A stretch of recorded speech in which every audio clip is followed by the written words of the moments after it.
We are live, ladies and gentlemen. Welcome back to the WarWolf Podcast. We get to talk about Eurotrash today. Meaning it's a day that ends in Y. Yes. All right. So, Trump goes to Davos, drops absolute bombs on the Europeans. The UK folds almost immediately on Greenland.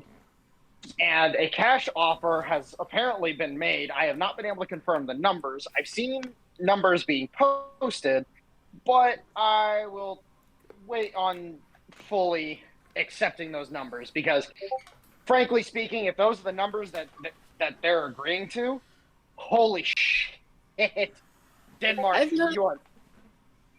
Don't no, go ahead. Then I'll say what I had. I was just gonna say Denmark is like, this is we can't do anything with it. BP keeps fucking it up. You know what? Fuck it. Let's just offload the asset that we can't use anyways. And it's just like 700. If the number is true, 700 billion. Are you sure, bud? Are you sure? Yeah, because the number I was 700 billion for the land and 100,000 per individual. Yeah. But I've heard anything about it being accepted. I heard it was declined. Well, no. That's the thing is, like, there's no confirmation that the cash offer's even been made. That's why I'm hesitant to. I could have sworn that he posted something about it. I can't be certain. I don't think he did. I'll have to go dig it up again. But if that number actually is real, talk about a steal. Oh yeah, we'll make that back in 5 years on resources. Yeah, because we're talking like, just from the mining alone, we could probably make that back within 5 years. The oil and natural gas drilling, that's it. There's so much up there in general. And also, there is speculation that there are also several deposits of helium-3. So it's like, interesting. But it's high enough northern latitude where it's very possible. Well, that's the thing, is it's the northern reaches where trace amounts of helium-3 were detected in the ice from ice core samples that were taken. So it's like, yeah, that makes sense. Because remember, the helium-3 is going to be trapped in the ice.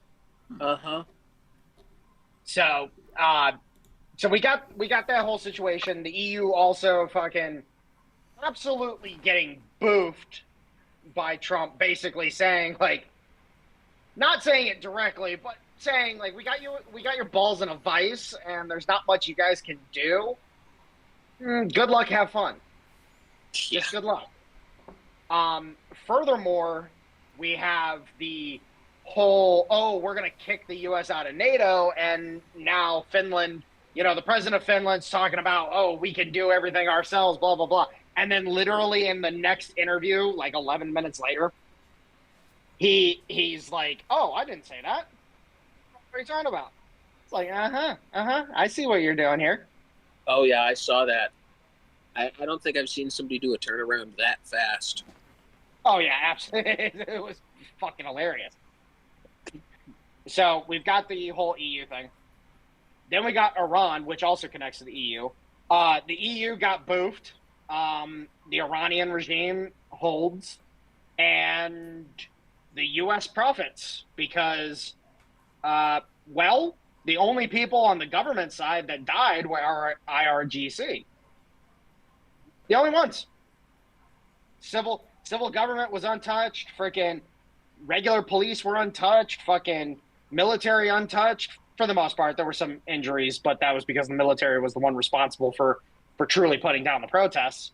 But yeah, operations seem to be going swimmingly. And then Israel also getting boofed because they didn't get to bomb Iran again. So, it's another good day when the Israelis have get mad because they're not getting to bomb Iran. Yeah, and then we got as I've said before, with regards to Iran, Ben Shapiro and Mark Levin hardest hit. Yeah. Yeah, that is to watch, especially Levin. Yeah. Well, hey, as Tom likes to say, a tie and a lot of injuries.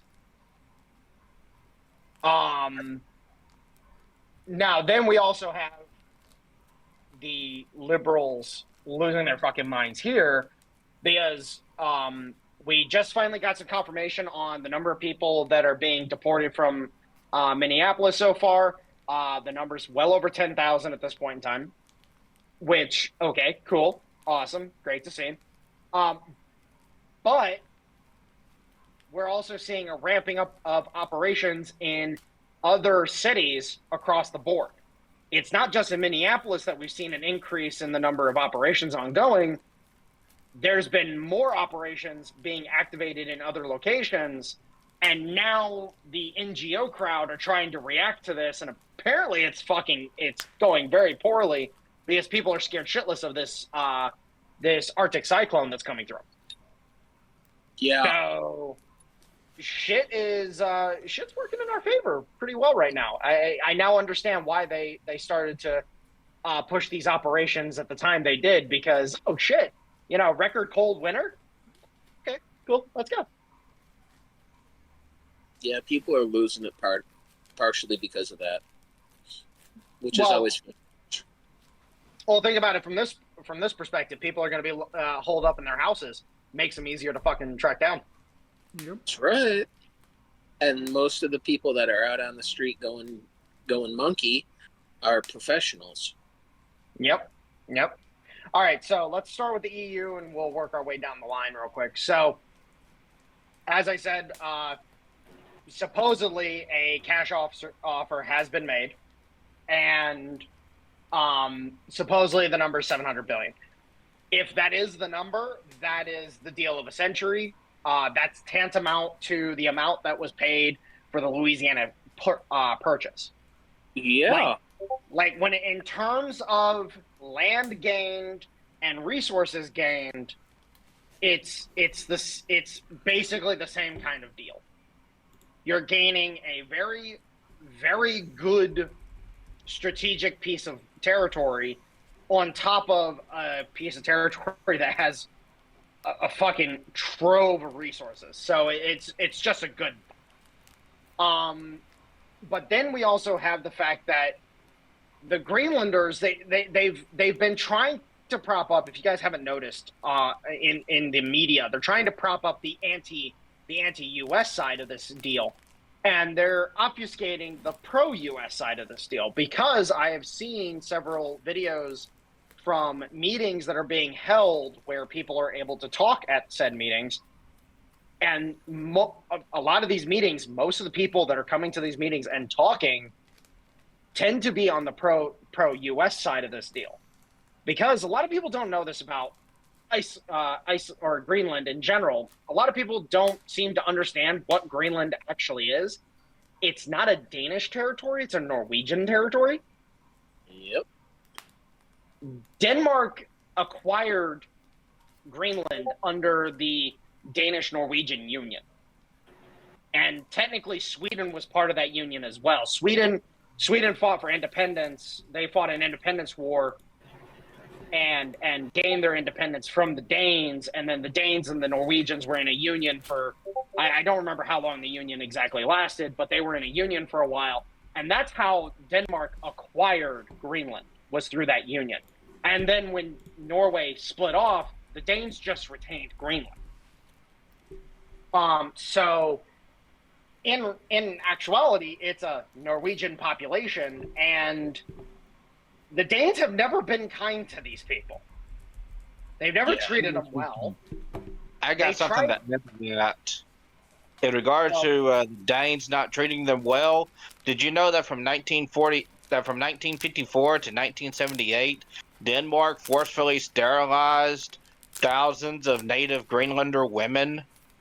Yes, I'm well aware. That's actually what I was about to bring up.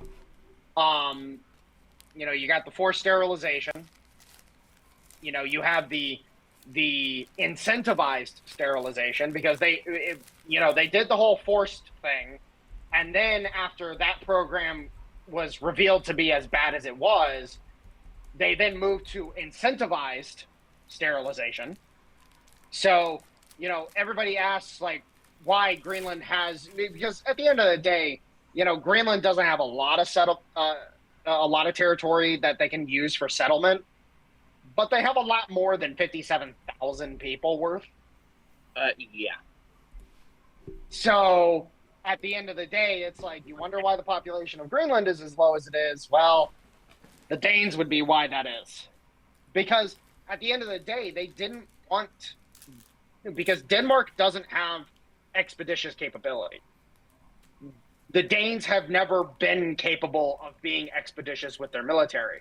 And so in the event that Greenland decides to split off, sign a deal with the U.S., which is their most logical partner, and then Greenland is able to hold out against the Danes' attempts to do anything, like, what are the Danes supposed to do? And mind you, the Danes have been trying to develop Greenland economically for years, but they've been trying to prevent that economic wealth from going from the ground to the Greenlanders. They've been trying to make sure that that economic wealth goes from the ground to Denmark. This is why they signed the deal that they did with BP back in the day. And BP cocked it up so fucking badly, it was unreal, because, there were, you had a couple oil spills, you had a couple gas rigs explode, you had quite a few different issues that occurred back in the day. This would be from the 60s to the 80s, and in the early 90s, the Danes just told BP, okay, you guys clearly can't fucking figure this shit out. Get the fuck out. Because at that point in time, it's like you're just wasting our time and money. BP really cocked it up in the 80s. Oh yeah, really. I mean, I'm trying to think where they didn't do it, and I can't think of any particular field that they didn't make it out of. Well, think about it from this perspective: the Iran question when it comes to BP. Like, you look into Iran and BP, and you realize really fucking quick, like, BP was a fucking terrible company to have in Iran. Yep. It's no wonder the Iranians had a revolution and fucking kicked the Brits out. There's no fucking wonder about it. If you actually look at the history, you actually understand it. Now, unfortunately, most people refuse to look at the history. So Greenland is this fun little bag where the only ones that can offer them a good deal that they're actually going to benefit is the United States.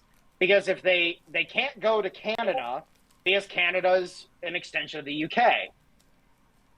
And they can't go to the French because the French aren't going to fucking be able to do anything, because the French are terrible when it comes to mining and drilling. They're fucking terrible at it. There's a reason why you actually look at the Sahel, the mining and drilling operations that the French had in those regions, they were inefficient as fuck. They were some of the lowest producing in the entire fucking world. The only saving grace the French had was those deposits were as rich as they were. But there's so much waste in the inefficiency, it's unfucking real. So at the end of the fucking day, who do they have a choice of? Well, they can go with the Russians, the Americans, or the Chinese. Well, out of those three, the Russians and the Americans are going to treat you pretty fucking well. The Chinese are going to exploit the shit out of you. Yep. And unfortunately, in terms of the Russians, they were never an option because the Americans aren't going to let the Russians come in. So you have the Americans, and that's it. So, to the benefit of Greenland, it's like, I'm sorry, but at the end of the fucking day, and here's the funny part, the liberals here in the U.S. are talking all this shit about how it's not going to benefit the Greenlanders. They're just going to steal all your wealth, blah, blah, blah, blah, blah. And I'm like, and you motherfuckers, your bosses over in Europe weren't doing that too? Yeah, if you want good examples of that, just go look at Africa and Asia. Yeah. Well, and here's the thing: is we've already straight up told them that what the deal would be. It would be we would take a 15% cut of the revenue, and they would get 85. I'm sorry, but when it comes to partnerships where the one power that's taking the lesser amount is the one fully funding the infrastructure, like that's a great fucking deal. Yeah, that's even better than the deals. It's the same deal that we basically the same kind of deal we have with the Venezuelans. Now, then you start thinking about Venezuela. What are we doing with Venezuela? Where they sell us their oil, we take a 30% cut off the top, so basically a discount. And then 70% of that money goes into a monitored fund that then is used to reinvest into Venezuela. So at that point in time, the Venezuelans are they're getting the lion's share of the fucking revenues. They've got a monitoring apparatus to prevent corruption because let's face it, you think the Venezuelan people trust their fucking own government to fucking do that right? No. Not at all. There's a reason why a shit ton of Venezuelans down in Venezuela, and I'm not even talking about the little pukes that are here in the U.S. I'm talking about people down on the ground in Caracas.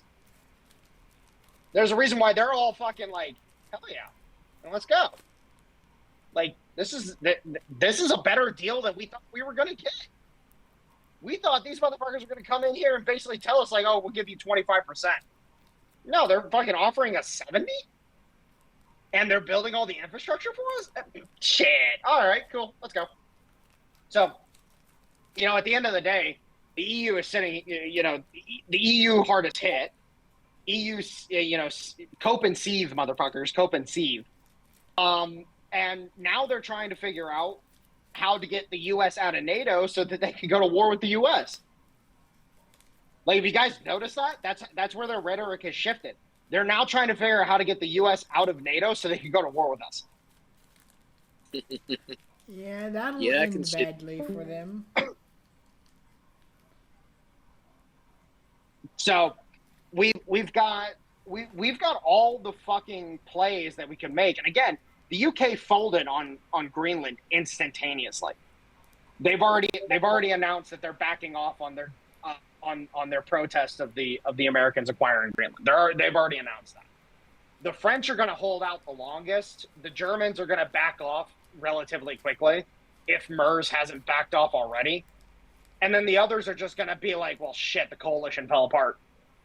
The French are going to hold out until the last because, they're just a bunch of obstinate pieces of shit. And, again, the French Republic was not our ally. The French Empire was our ally. Thank you. I hate whenever I see a leftist fucking be like, France is our longest running ally. And it's like, not the French Republic, you piece of shit. Yep.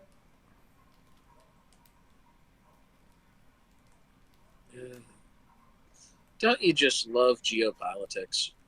Of course. Especially European geopolitics. Yeah, it's kind of like cousin politics there, isn't it? Yep. I apologize. I gotta step away for a moment. So if we can just pause. No worries. Yeah, we can pause. Hey, chat. Yes. Do you like saying slurs?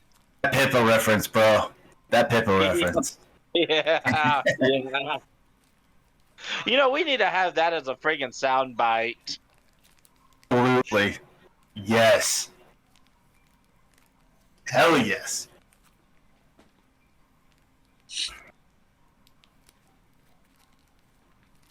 Well, at least we can just call people retards nowadays again. Yes. Yeah, but YouTube's still gonna be a bitch about it. Oh, no doubt. Well, YouTube is owned by Alphabet. What do you expect? Yep. I mean, it's more owned by Muslims these days, but sure. Run by, not owned by. Sure, it's probably owned by Jewish people. Really? I thought they were run by Indians, Red Dot Indians, not Tomahawk Indians. I mean, I'm sure they do indeed have people who are Pajute running it, but Yes. Oh, I can't believe I'm drawing a blank on that guy's name. Sundar Pichai? There's. I thought that guy was Muslim, but maybe No. they're He's just straight up Jeet. Ah. Yeah. Fair enough. He's got a little red dot on his forehead and runs around going, I still can't believe that Jeet tech is a real thing.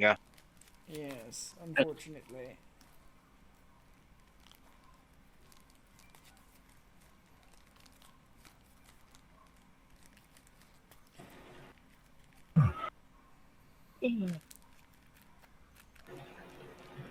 Now, if you ever really want to get them pissed off, one, you ask if their elephant is still running on the phone.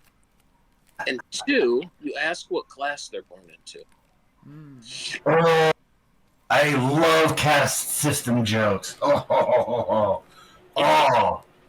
that is brutal. Yep. Hell, that's brutal. Or you could tell them you made Vishnu your bitch. You can also just say a really offensive Muslim Pakistani phrase. For some inexplicable reason, Pakistanis and Indians just fucking hate each other. Yeah. World War III will, I guarantee you this, World War III will not be started by America, by Europe, or by Israel. It will be started by Pakistan versus India. Well, very good. You clearly don't have enough information, good sir, because I can tell you it's going to be the Europeans that start it. It's just going to be a proxy war. Because you have to. I mean, unironic war, my guy. Not like proxy, none of that. I mean, No. Listen. The Pakis and the Indians hate each other for one reason and one reason only, and that's because of the shit that the British feeded into the zeitgeist back during the East India Company days. So what the company did, if you notice and you actually look into the territory that the India Company lay claim to in India, directly, I should say, it was mostly northern India and Bangladesh. The southern portions, they didn't lay claim too much because what they did is that they used the Rajas against each other to create chaos and keep them from unifying. This is what was so scary back in the day of the Maratha Confederacy, is that the Marathas were the first time that the Rajas actually unified in any significant fashion. Then, when it became clear that India was starting to unify going into the 1900s, the British started seeding the ethnic divide between Pakis and Indians directly by basically creating multiple brush wars between Pakis and Indians. These are also referred to as the Gujarat incidents. And that whole affair was literally, we're going to get you to hate these group of people over here as much as possible because you two, even though you're actually genetically almost dissimilar to one, or you're genetically, there's no real dissimilarity between you two.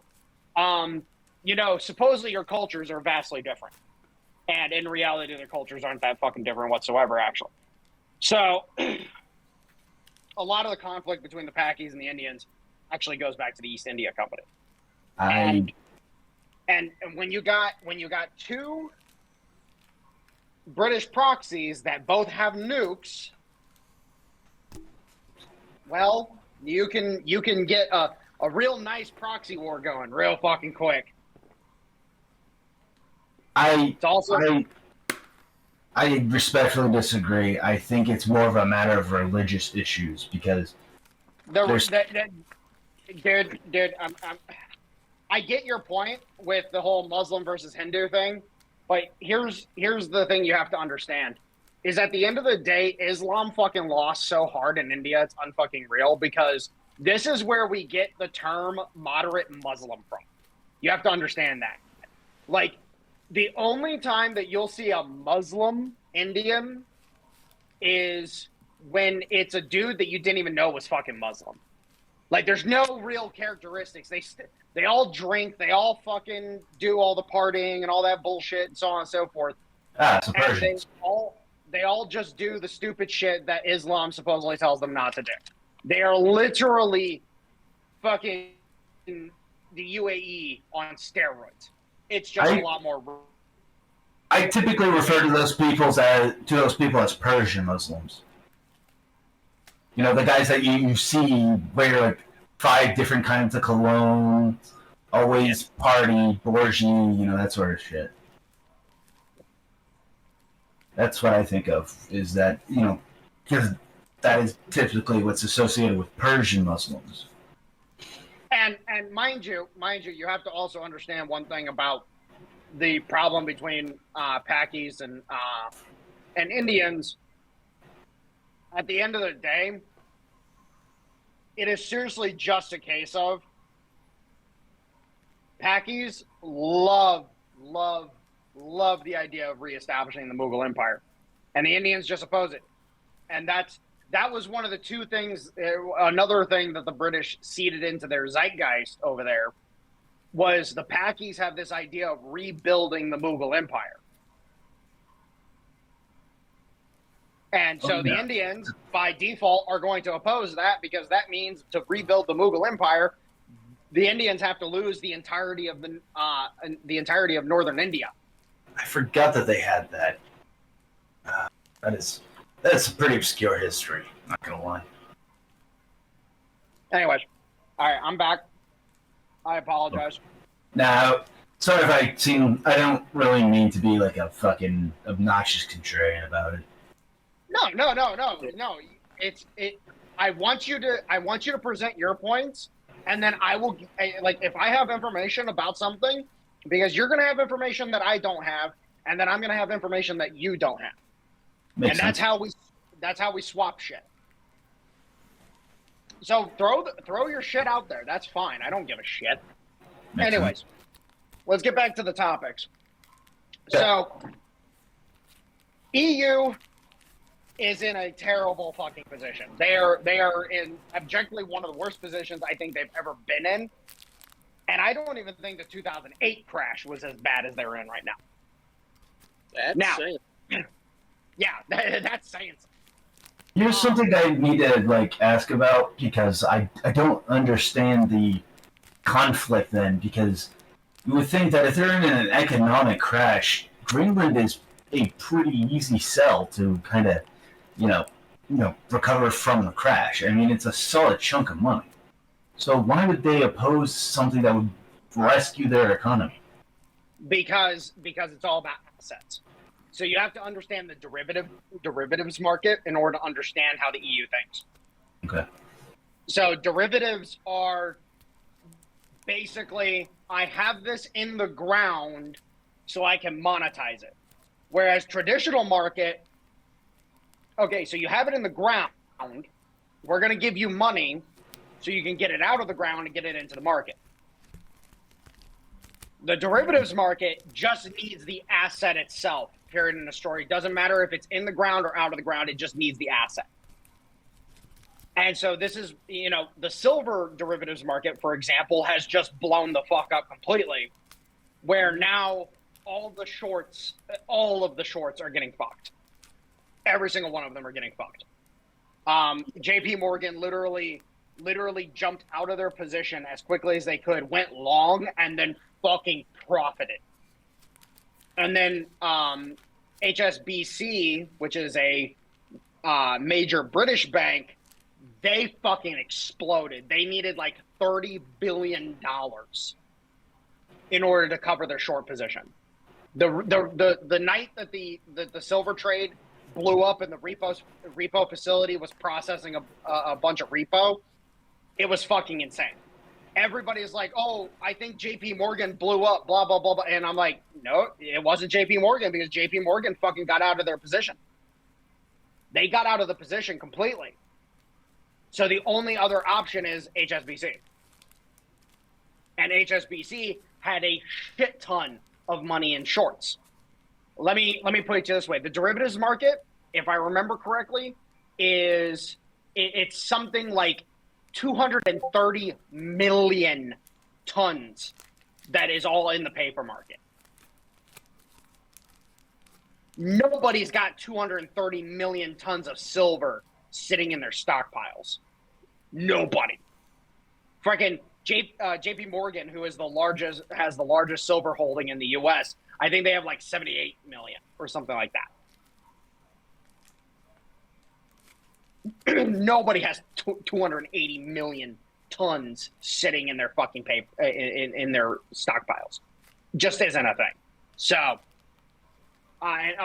sorry, I said 78 million tons. No, JP Morgan has 78 million ounces. My bad. Yeah, there's a bit of a difference there. Yeah, sorry. But that's the point. Is that nobody's got the fucking silver, and so Europe is fucking crashing and burning under the weight of the derivatives market right now because that was the only way they could finance their shit. There's a reason why they're now talking about getting rid of a bunch of their welfare programs. Like, it's fucking hilarious. They're now talking. So if you guys aren't aware, they've put heavier restrictions on PhDs. They're now talking about taking master level degrees off the table for the free education shit. And they're even considering pulling bachelors. So you're talking about massive amounts of people who are sitting there. They're now going to have to pay to get educated because the EU countries can't fucking support it. They just can't. Hell, the fucking I saw somebody earlier touting how Germany has a 200. You can take 3 years off for childcare for newborns, and you can when a child is born, they give you a 250 euro stipend per month for the child, and it's like, okay, that's cool. Question: how many kids you having?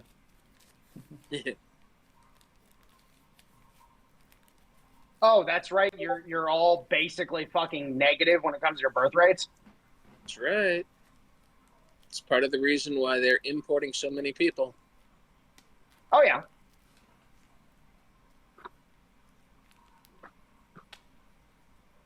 Because here's the thing. I'll take my situation, for example. My daughter was born. Normally my tax return might be, $700-800 at most on a normal day, on a normal year. Tax returns over, it's around $3,700. $3,700. I'm getting taxed at 12% rather than 16.5%. Nice. I'm getting the earned income credit because of my child. Mind you, that child easily $2,200 per year fucking covers her almost perfectly. The initial upfront cost of buying a bunch of shit that you didn't have initially, yeah, that kind of burns. But that was only about $1,000 all total. At the end of the day, I'm sitting here and I'm starting to realize maybe you European fucks don't have it nearly as good as you think you have it. Oh, by the way, 3 years, 3 years off for newborns. Oh, okay, cool. That's awesome. Did you have a job when you got back to work? Or did you get replaced by automation?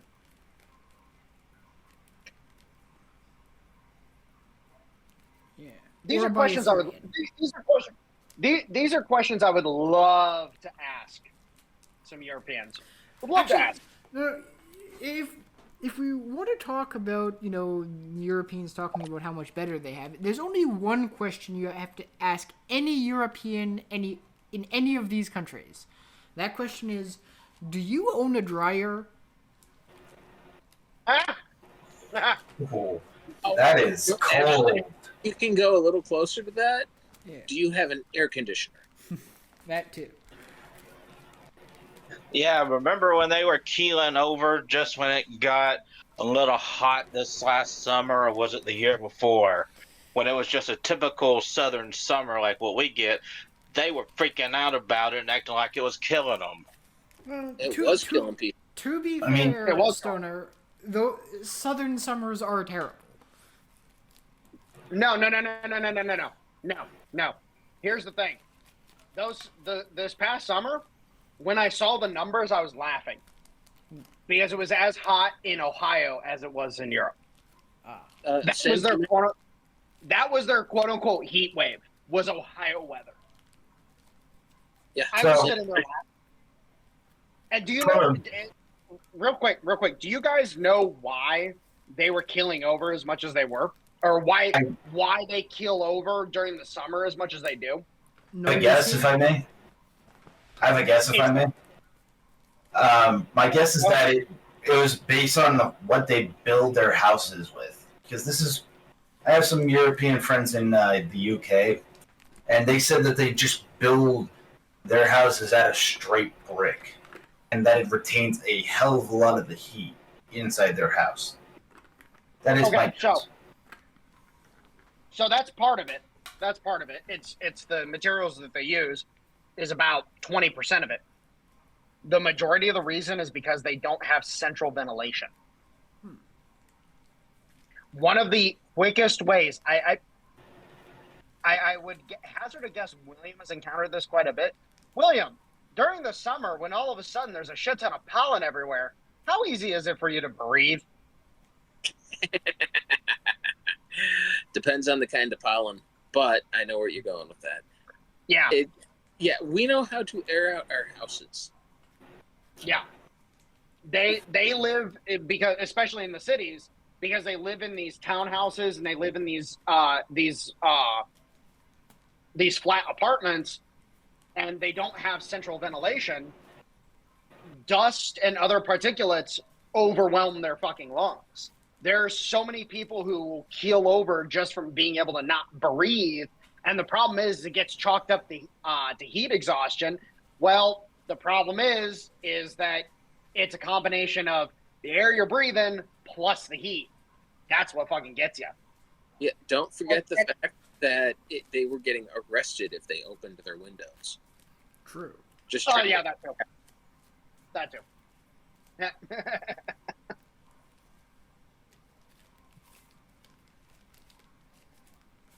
How dare you let your 5 minutes of cold air out of your house?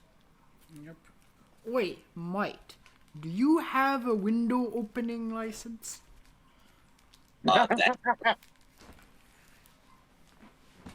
No, actually, it's really funny that you say that. My buddy Tequila. Mm-hmm. I don't want to use his real name. My buddy Tequila.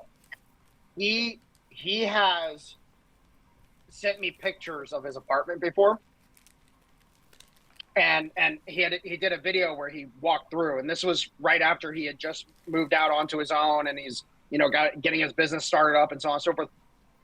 He walks by one of the windows, and he's like, "Oh, you want to see this big piece of shit right here?" And he goes to open the window, and there's literally there's a steel cable linking that prevents the window from opening more than like 5 inches. Yep. And I'm just sitting there and I'm like, oh my God. They literally prevent you from being able to ventilate your fucking your place, even if you have windows. It's like, and mind you, he later told me that was required by fire code. So their fire code requires that. Mind you, we're talking about the same fire code that is supposed to give people the best possibility of surviving a house fire. That's right. Bolting the window shut is not going to increase odds of surviving a house fire. So yeah, you know, in terms of, you know, after that tangent, in terms of the situation that Europe is in, you know, again, the derivatives market is fucking crushing them. They can't fucking do anything because they don't have the assets. You know, Germany, MERS already came out and straight up said it was a mistake to demo all the nuclear power plants. Fucking the UK is now exploring how they can potentially up the amount of shit they're drilling out of the North Sea, and they can't because if they try to scale the production at all, it's going to exponentially increase the cost to the point where they literally just can't do it. They don't have the money to actually scale the fucking production. And then furthermore, you then start looking into the illicit trade. And this is where it gets real fucking interesting when it comes to the EU, because if you look at Venezuela, you start tracking the tankers that we have observed the most, and the majority of those tankers, yeah, a good chunk of them are going to China, but the vast majority of them are going to India. And those are just the ones that we can track directly. Then you've got the ship-to-ship transfers that happen out in international waters that we're not able to track as easily because they turn off their AIS systems. And it's like, okay, where are those tankers going? Because I can hazard a fucking guess those tankers are going to Europe. And they don't want anybody to fucking know they're going to Europe because they don't want people to know that they're buying illegal oil. Oh, by the way, did I mention that the Europeans are still buying oil from the Russians?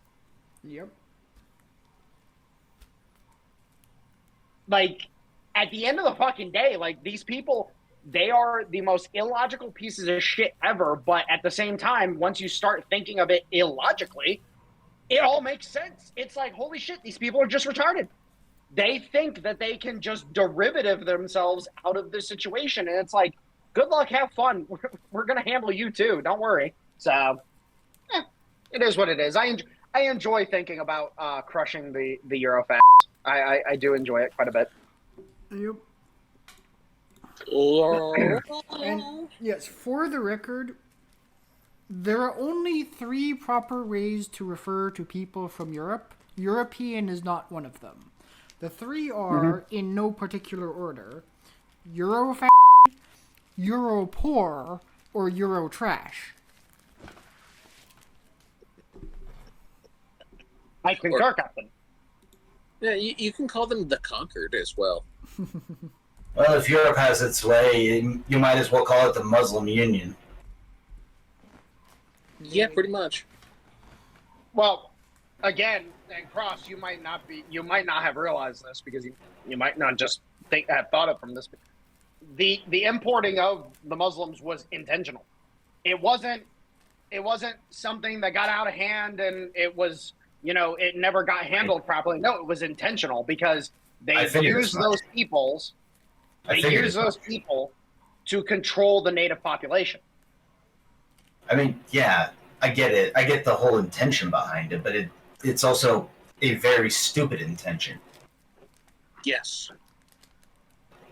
Like, just because the intention, just because it's intentional doesn't mean that the person making the intention isn't a complete fucking retard. Correct. It's kind of like inviting a serial killer into a children's house. Mm-hmm.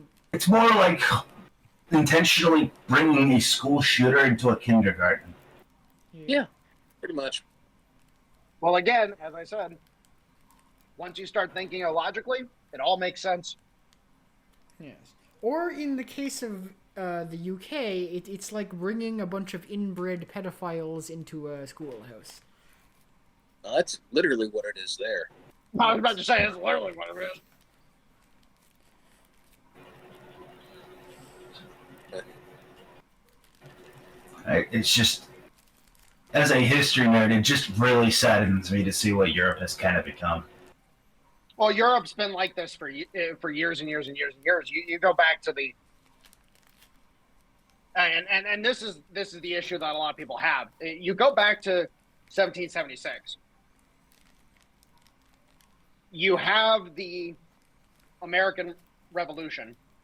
We win the American Revolution, and then shortly after the American Revolution, you have the French Revolution. Like, people have this idea that the French people, and mind you, they taught this here in the U.S., and I've had to correct people on this on numerous occasions now, where it's like, we were taught that the French people wanted freedom like the United States, and so they rose up against their king. Here's the fucking problem, is that when you start looking into the people who were responsible for the revolution, you start to realize that, no, these guys were hired to do this revolution. If I may input, to me, the French Revolution was proto-communism. Kind of. Well, no, it was... there's a book I need you to read. There's a book I need you to read. We'll talk about that later. But the situation is that the British overthrew the French, the Bourbons, for the crime of supporting the colonials. And they made damn sure to make sure as many of the Bourbons died as possible. They couldn't really go after the Spanish Bourbons. But then later on, what happens? Napoleon comes to power, and he's the reaction by the French people against the machinations of the outsiders, and then all of that goes to shit. We try supporting Napoleon, but the problem is that as a nascent country, we really didn't have the ability to really support him fully. And then it culminates in the Battle of Trafalgar, and then the Battle of Waterloo. Yeah, what was not Waterloo. That was the death nail in Napoleon. I'm talking about the battle in Portugal. What was that battle? Remember on that one. Oh yeah, that was the guerrilla war, right? No. I'm talking about the battle. Shit. What's the name of that battle? And don't forget the fact that he went and poked the Gallipoli? Russia. That was a mistake. Yeah. I don't think I've ever seen anybody face off against the Russian winner and win. Yeah. Well, arguably the Mongolians did. Did they face them against them in the winter, though, or did they wait until the summer? I'm actually not sure about that. Because in my opinion, any sane strategist waits until the winter's over. That is a question about the Mongols, isn't it? Yes. That is a very good question. But then again, they kind of fucked up everyone, not just the Russians. Okay, hold on. There's what? Was it in Spain? I was thinking it was in Spain. Yeah, I was like, why is he saying Portugal? I remember Spain. Yeah. Oh no, there was multiple places, or in Spain and Portugal. Talavera. Sorry. Yeah, the Battle of Talavera. That it's in Spain. I thought it was in Portugal. But the Battle of Talavera was the turning point of the Peninsular War, which is what that the conflict in Spain and Portugal was called, is the Peninsular War. Right. Talavera was the big turning point because it completely annihilated French forces in Spain, and then later on you have several other engagements. But then, of course, you have the Battle of Trafalgar, which then at that point in time, the French Navy smashed. Of course, Lord Nelson gives his life, but at the same time, he orchestrated the defeat of the French Navy. The French never recovered. And remember, The Americans participated in the Battle of Trafalgar. See, here's the thing, and this is what I really need people to understand is that the French Republic was never an ally of the United States. We didn't support the Republicans during the Republican era in France. We supported Napoleon. So at the end of the day, to be completely frank, like we never really had friends in Europe. The only friends in Europe that we've had, technically speaking, and again, I refer to them as Eurasians on purpose because they're culturally speaking, they're so divergent from most Europeans at this point in time. It's unreal with how least sadistic they are as a culture. Were the Russians, who were the only reason why we survived the U.S. Civil War. If the Russians hadn't agreed to help us in the U.S. Civil War, the British and French would have come in.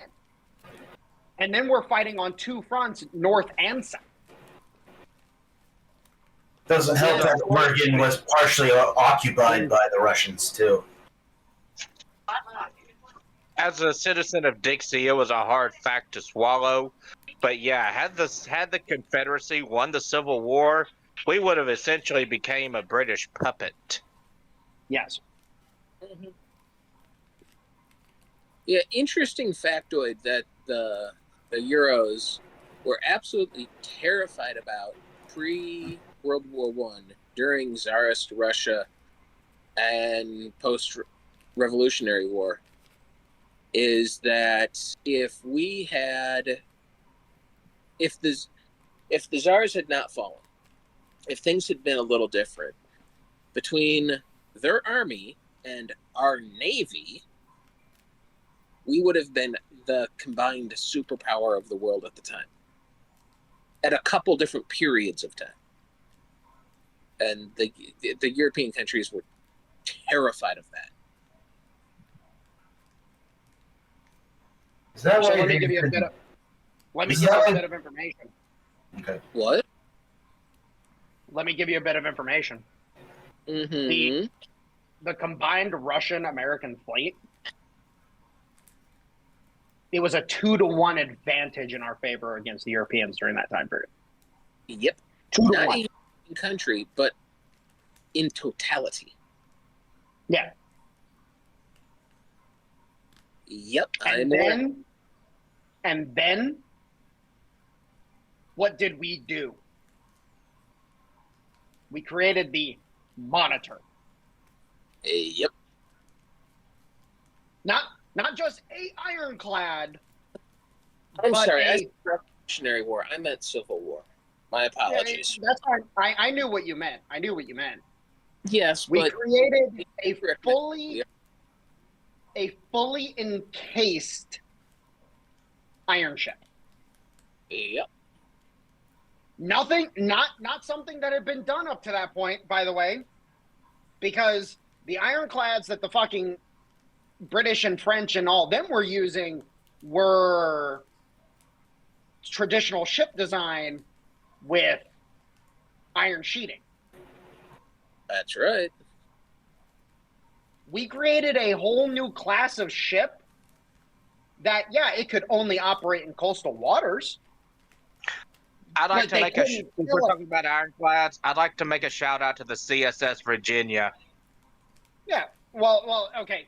Remember, the term, the name Monitor, like the term as a ship that is a monitor type ship, comes from the USS Monitor.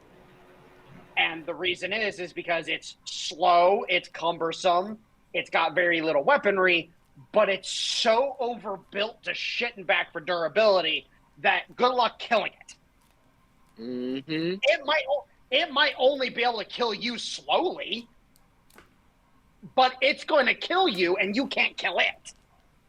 There was a reason why during the American Civil War, when the CSS Virginia and the the USS Monitor, when they met each other, when they met each other in battle, There's a reason why they couldn't sink each other. They were shooting cannonball after cannonball after cannonball at each other, and every hit they land would just bounce off the armor. So they just got tired of shooting at each other and called it quits for the day. Sailed away in a storm. There's a shell that was recovered from the USS Monitor. I forget what museum it's in, but there was a shell that was recovered from that had hit the casting. The casting of the ball was it was too soft. The ball literally mushroomed itself against the armor. Oh, really? Yeah, because the casting was done improperly, so it was soft.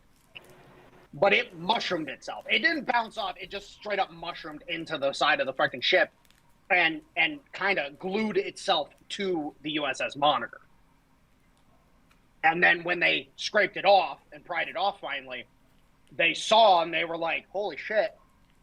And that's why you have the concept of the coastal defense ship. The Monitor, as a concept, was the coastal defense ship, and this is where that whole thing comes from. In modern parlance, an overbuilt, durable ship that has relatively few guns, but traditional artillery is going to have a hard time fucking killing it. And it's going to be able to shoot the Monitor and Monitor class ships, why were they confined solely to coastal waters? It's because of their shallow draft. It's the shallow draft and the height of their freeboard. Can you explain that in terms someone who's not very familiar with shipbuilding, how that works? I'll let Will have this. Seen pictures of the Monitor? Yes. Have you seen how low that thing sits in the water? Yes. If that thing tried going out in the open ocean and it hit a big enough wave, it'd sink. Ah, I see. Yeah. That is the freeboard. It is how much of the ship to the deck is sitting above the waterline, where draft is how much ship is under the waterline to the keel. I see. Yep. To the back of the ship. And they were shallow draft and low, and had very low freeboards. And that's why one of them actually was swamped and sunk in a storm. I'm drawing a blank on which one off the top of my head right. That was the CMS Virginia. The CMS Virginia sunk. Was it the Virginia? Okay. Yeah. But that's actually how that one was lost. That was not enemy action. That was a storm. That was Poseidon getting pissed off. It's like, you built something like that? No, that's not allowed.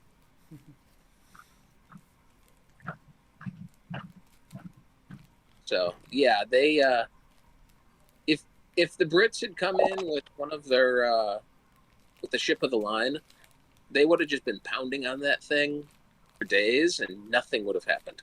And well, no, the crew would have had horrific migraines, but yeah, they would have ended up running out of ammunition before they could have sunk them. Either of them. I mean, according to the history books I would often study as a kid, they did say that Brits were still using wooden frigates at that point. So they weren't. So yes, but no.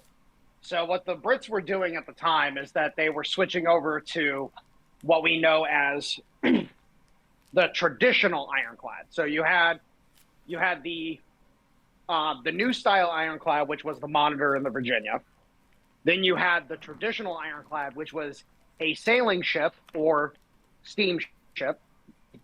This is where you have some crossover. Because what they started doing initially was putting copper sheeting on ships. So you had copper clads. The copper clads didn't last long because yeah, and that was also not originally as armor. That was anti-foul. Well, it wasn't just that's the, yes, you are correct in most of that, but they experimented with up around the gun ports, thickening the copper to act as armor. Because remember, the copper went up the entire side of the ship, up to the what is it? Shit. What's the? I can't remember the decks. I'm not well versed in Age of Sail. What, to the lower? Yeah, it's the deck right below the main deck, or the top deck. That would depend on what class of ship, because they would have different numbers of decks. Well, yeah. But the point is that you have the traditional ironclads, which again, the majority of them were steamships. They did do regular sailing ships that were later converted to steamship because they were big enough to do the conversion, but they primarily did this with steamships, and then they would have iron sheeting, and that iron sheeting would protect the ship from incoming enemy fire, and it definitively increased the durability of the ship. However, because the Monitor and the Virginia utilized actual steel plate in its armor scheme, it was impervious to the guns of the day.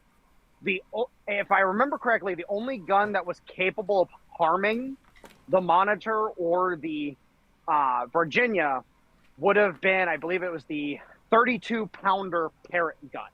And that's because that was one of the first guns, land-based artillery. It was a land-based artillery piece.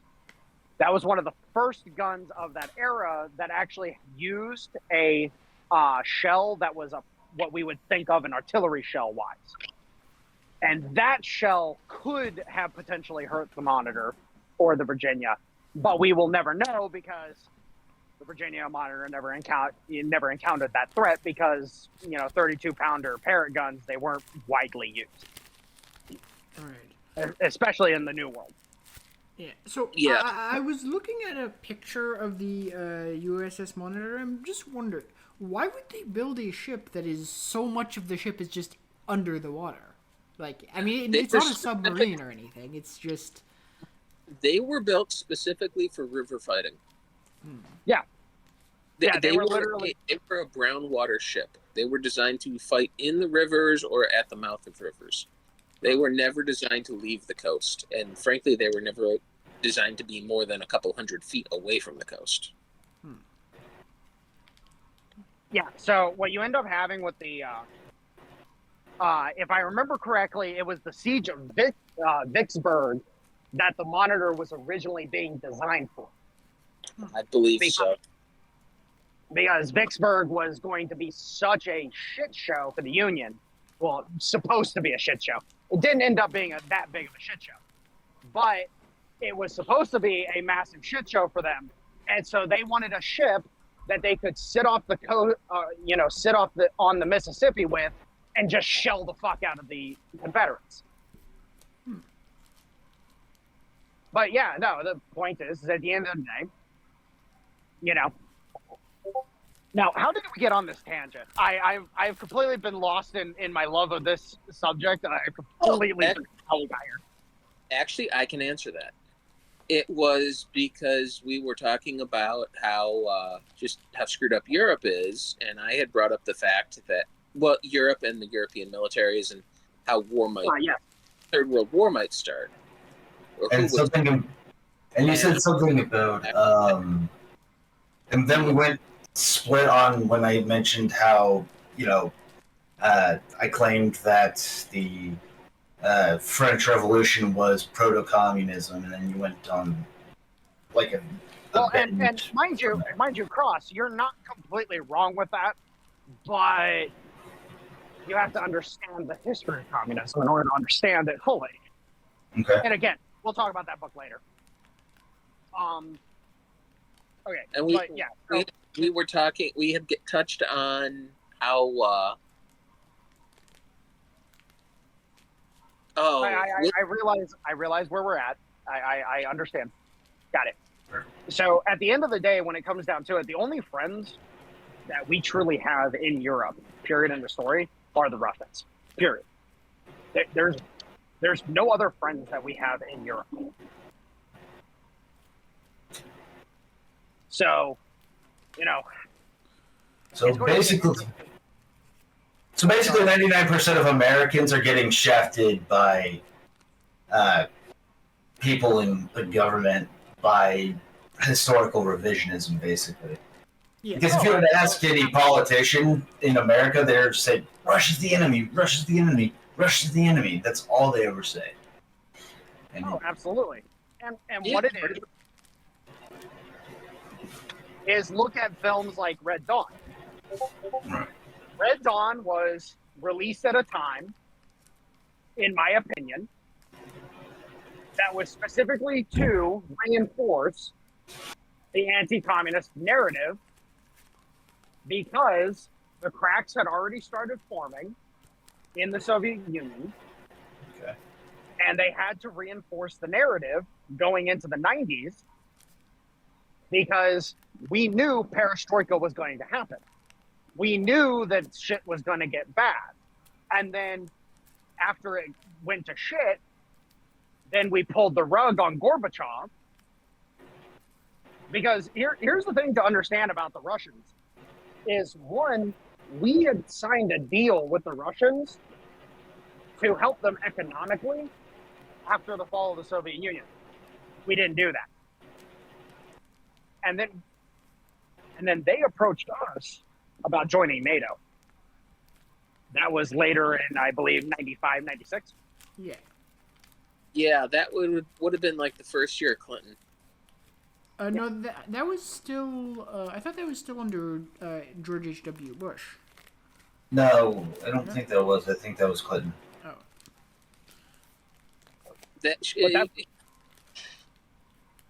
Depending on Actually, hold on. That could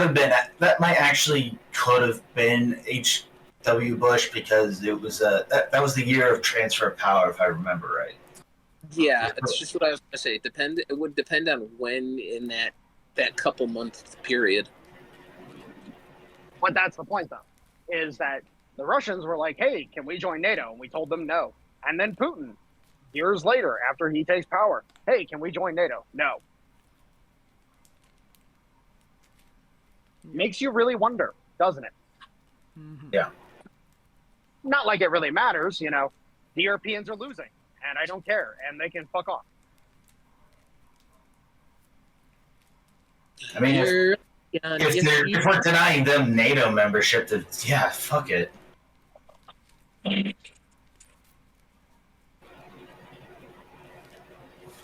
Like that NATO. Ooh, I didn't even realize that Russia wanted to join NATO. Oh yeah. After the Soviet Union fell, oh yeah. As a matter of fact, in Tom Clancy's book, The Bear and the Dragon, Russia did join NATO in that book. So, yeah, it was actually a real thing back then. Interesting. And here's the thing to understand about that situation is the reason why they wanted to join NATO was because it was an antipode to China. But again, the Europeans, being the little parasites that they are, said no. And well, now that resulted in them being in the situation they are now. So good for us, because now we get to make the Europeans die for their own territory. I'm just saying. Good with that. Huh? Good with that. Yeah. Because at the end of the day, right now, after we secure Greenland, there's only one other place we're going to secure in North America, and that's Canada. So die for your supposed land, bitch. We dare you. I don't know how I feel about Canada. want them infesting American politics. I'm sorry, I didn't catch what you said. I said, I don't know how I feel about Canada. I don't want them infesting American politics. Oh, no. So here's the thing, is that they will not be states for a long time. You have to understand something. In order to be a state of the U.S., you have to have the consent of the rest of the nation. You can't just join the United States. You have to get the consent from the nation. How many states does it take? Huh? How many states does it take? It's not really the states itself. It's the fact that so the territory in question has to normalize their laws. So they have to normalize their laws with our laws. They have to do the government restructuring to align with our government structure. They have to, there's a whole process to it. And right, then in the past, because in the past you had to have like 2/3 or 3/4 or something like that to be approved. Well, no, that's an amendment. That's an amendment, sir. Yeah, that's a constitutional amendment. Hmm. And mind you, they would then have to hold a vote among their own people to say, we want to join the United States. And then they would have to petition the United States government to get approval to join the United States. And then the United States government has to debate that. So across the board, they ain't becoming states anytime soon. And as such, the number of people who are going to flee Canada after the U.S. occupies it and turns it into a U.S. territory, oh, brother. What's highly amusing is it's the Americans that screamed bloody murder and then renounced their citizenship and moved to Canada. Well, they just got stuck in it again. Oh, yeah. My only concern is the people who moved from Canada. Like, how long does it take for them to get citizenship? I think it's about 7 years. They're not moving. No. They're going to be applying. They're going to be applying for refugee status into Europe. That's the point. Okay. They're going to be fleeing. They're going to be fleeing to Europe. They're not going to be fleeing to the U.S. They're going to be fleeing to Europe. Because at the end of the day, you have to understand what Canada is. So, when the revolution happened, Canada was the place where all of the loyalists that fled the United States went to. And then going forward, when Abraham Lincoln got rid of posse comitatus and habeas corpus and all this other shit during the Civil War, there were a shit ton of people that fled into Canada to escape it because they were critical of the war. Now, there's a distinction between the two groups of people that fled into Canada during that time period. The first group were the loyalists that stayed in the United States, and then, as their descendants grew up, then all of a sudden they were being hunted for being traitors. And then you had the regular Americans that got caught up in that shit. Well, where did the regular Americans end up in Canada? They went west. They went to Alberta. They went to Saskatchewan. They went to Manitoba. Some of them went to British Columbia. They all ended up in that portion of the country, which is why there's such a diametric difference between Canada and the prairie states. Yeah. You got the Canadian Outback. Or the Canadian Wild West. I'm sorry, not Outback. Yeah. Which You I can find draw the line. hilarious. The line of delineation is the Canadian Shield. Everything west of the Canadian Shield, those are actual Americans. You can't tell the difference between them and Montana or the Dakotas or Nebraska or any of them. You can't tell the difference. They're pretty They much. sound like us. They sound like us. They dress like us. They eat like us.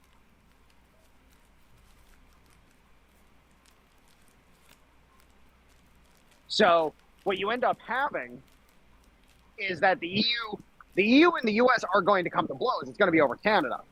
But the problem is after we acquire Greenland, we're going to be able to prevent them from shipping men and materiel to Canada. So then at that point in time, they're sitting there with their dicks in their hands, not knowing what the fuck to do. And then they're screwed.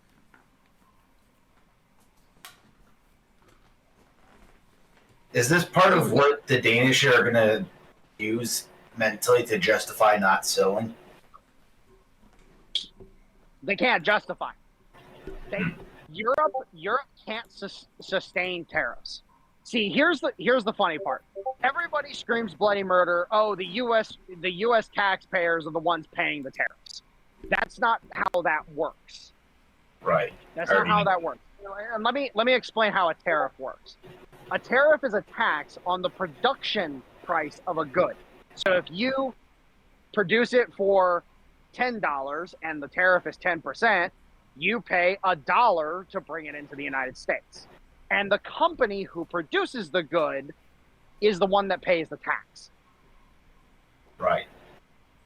So at the end of the day, like for example, most shitty companies will throw that expense onto the consumer, and we just don't buy from those companies. Like for example, Shein. Shein immediately tried to fucking justify charging a shit ton more for their goods, even though their goods are cheap as fuck. Their production costs are nothing. They sell a dress for $100. Their production cost on the dress was $5. The tariff, if it was a 100% tariff, they would pay $5. So their cost would be $10. But then they tried justifying saying that, oh, we're going to charge $300 for the dress. And it's like, that's not how that works. That's Here's not how that works at all. Can I stop you there real quick? You're operating on the general assumption that they're actually arguing this unironically and honestly. Oh, no. They're not doing that. They're not doing that. Absolutely. And again, this is the point is you're now thinking illogically. Good job. But that's the point, is expressing this to the normal people so that they understand how this shit actually works. It starts bringing people out of the haze, because the moderates are always under a haze. They can't see further than 10 feet in front of them because that's on purpose. But if you all of a sudden give them a flashlight and show them the direction that they're supposed to be walking in, all of a sudden they can see 50 feet in front. And they know where they're going. That's the whole point. I like to make jokes about, the moderates are stuck in a perpetual state of Silent Hill. Yeah. That got me. Me. Yeah, you got it though. You got it. Yeah. But the point is at the end of the fucking day, all we have to do is speak to the moderates, and once the moderates start getting it, they start realizing like, oh, hey, this company's being a shithead. They're charging me a shit ton more money because they're using the tariffs to justify a hike in cost. When in reality, the cost that the companies are paying to buy goods, first off, the cost of the good doesn't go up really. Like again, say something costs $5, you have a 10% tariff, the cost goes up to $5.50. The company over here sells it to company X for $7 or $8, and then the other company turns around and sells it for $15. Whereas originally they were selling it for $10. And that's the point, is that they're using it as a guise to try to rake in more money. And that's why I don't buy from those companies. I can't tell you how many companies I've completely cut out of my life because it's like, okay, you're trying to justify your bullshit fucking market moves to justify, you're using the tariffs as a justification for your bullshit. Well, guess what? I'm not going to buy your fucking products. And mind you, more and more people are starting to understand this. And this is why people are like, wait a minute, we're bringing in as much money as we are on tariffs. How much shit are we importing? And then people start thinking about it and realizing that, oh, fuck, we import a lot of shit. We've almost completely, I actually, no, if I remember correctly, we have eliminated the trade deficit that we had with the EU. And guess what? The EU was using tariffs themselves to fund their social welfare programs. It's called the Marshall Plan. Look into it. It's an interesting read. But they were using that to fund their welfare programs, and now they can't fund their welfare programs because they had to get rid of all their tariffs. Because even though they are hitting us with a 30% tariff on shit, we can sustain a 30% tariff. They can't sustain a 10% tariff. That should tell you something. Like, they are that economically destitute that a 10% tariff is too much for them, let alone what we were paying. Which then really brings into question, how much more prosperous would the United States be under this new regime? Well, we've already seen the results of that. Yeah, if you ever want to see two really screwed up tariffs, is you look at the chicken tariff and the sugar tariffs. Oh God! Yeah, the chicken tariff is hilarious. The sugar tariff is just fucking diabolical. Isn't it though? Well, it's hilarious because ironically that relates in part to FS25 for us. Yeah, that's true. What is fucking FS25? sugar beets? Farming Simulator 25. Oh yes. Oh yeah. Okay. Who said that so fast? That was me. Oh, okay. Which, by the way, we need to sit down and play again. I actually need to take the time to sit down and play with you guys. But no, that's the thing is like the sugar tariffs. Fucking the EU is notorious for growing a shit ton of sugar beet, turning it into sugar, and then selling it at exuberant fucking prices, and then tariffing the fuck out of any sugar that we produce in order to prevent our sugar from being able to compete in their market. Like that's how this shit works. And so now they're sitting there incapable of competing, and now they're shitting bricks. And well, good luck, have fun. Hope you don't have a fucking market crash. Oh wait, you are. So that's just one part of it. So wasn't the entire point of the EU to avoid this direct outcome? Wasn't that the entire point? That was the stated goal that they sold it with, but no, the actual goal is exactly what they're doing right now. Yeah, you have to. So there is another book I have to recommend to you, which again we'll cover later. There's a book they wrote exactly what they intended. Like this shit has been a known factor for over 100 years now. The problem is that.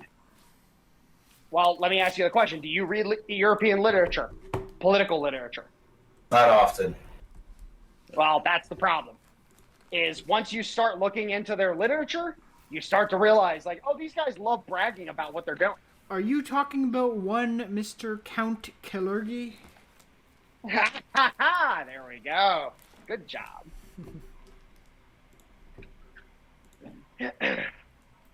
Pan-Europa. Gotta love it. Well, no, that's the whole thing, is that at the end of the day, you're talking about a group of people that are parasites.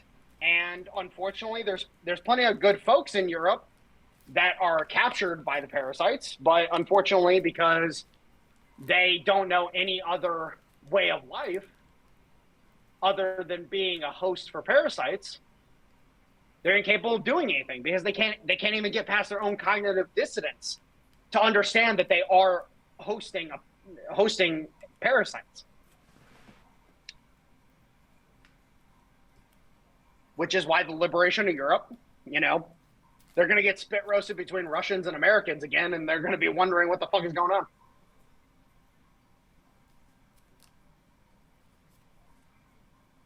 So that's enough about Europe. You know, get boofed, bitches. And speaking of getting boofed, let's talk about Iran. So Iranian protests, we've all been kind of just watching, seeing how things develop, so on and so forth. And then today/yesterday, the protests basically died. They're just done. Like, they've attempted to organize some small protests in the hinterland areas of Iran, but it basically is just falling flat on its face. And Stoner asked me a question, earlier in the week, like, what the fuck is going on? And I answered by saying, you know, there's a lot of fucking EU motherfuckers in Iran right now stirring the pot to try to overthrow the current government so that they can install their own government in Iran so they can have access to the assets. Again, it's all about the assets. The derivatives markets are the only thing that the EU can survive on. And it fell flat. The regime is still in power. And oh no, anyways. Like I honestly speaking, like it's hilarious to me because I have been holding back. So you guys know I jump into Israeli spaces and I talk to Israelis all the time. And I've had to hold back whenever they're talking about how they want this outcome, they want this outcome, they want this to happen. There's one guy in particular, his name is Apex Imperialist. He was absolutely over the moon for the prospect of the Shah coming back and so on and so forth. I've had to hold back quite a bit because, you know, at the end of the day, I always saw it as the Shah is the puppet of the EU, and we're currently operating in Iran to shut the EU out. Well, here's the fun part. There's now news coming out of Iran, and it's coming out of the protesters themselves. So this isn't even the government saying this. This is the protesters saying this. That the people that were helping organize the protests have either been killed or have been forced to flee the country. And some of the names that were being dropped, well, they sounded a little too English for being Iranian. Let's just say that. So, get boofed. Oh yes, noted Iranian John Smith. Yeah, seriously.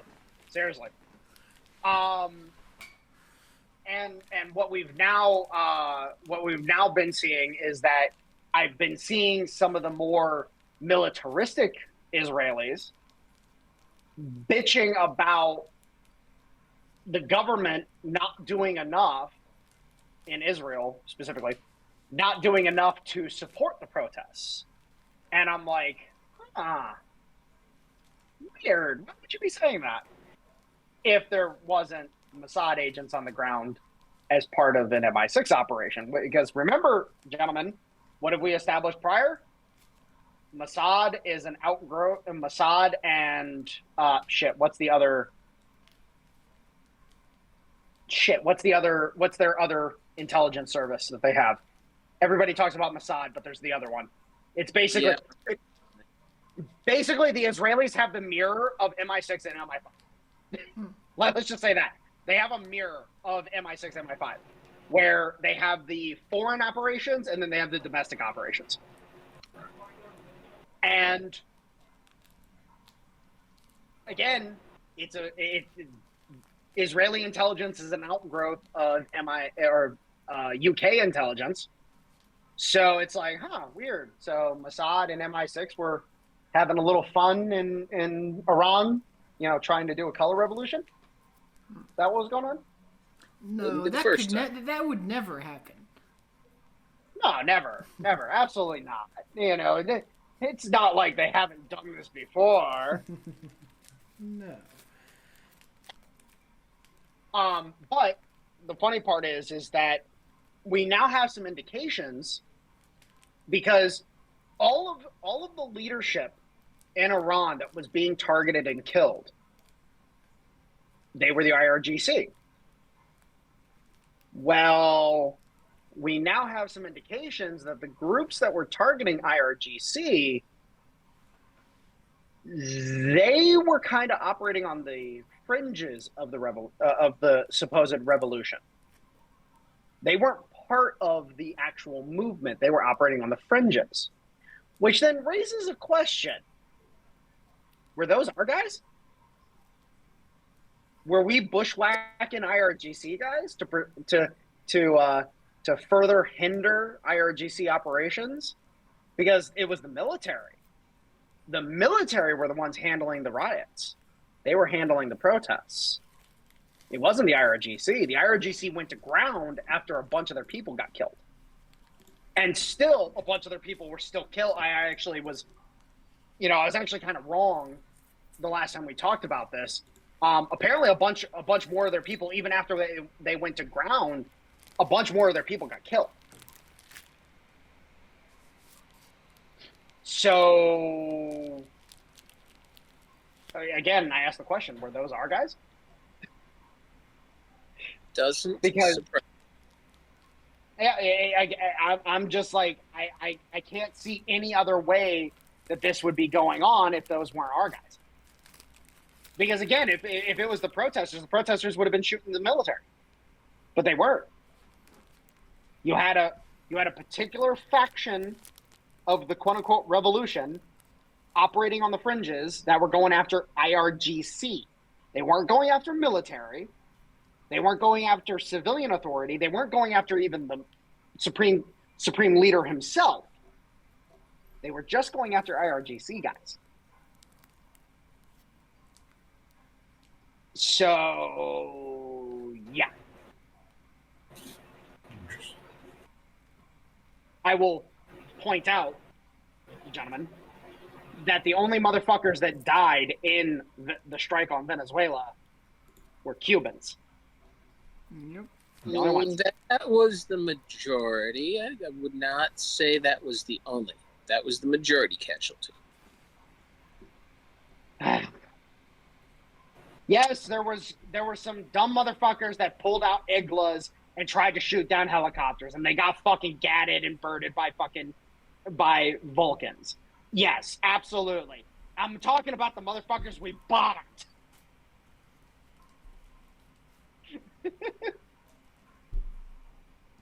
The military base we bombed in Caracas was exclusively staffed by Cubans.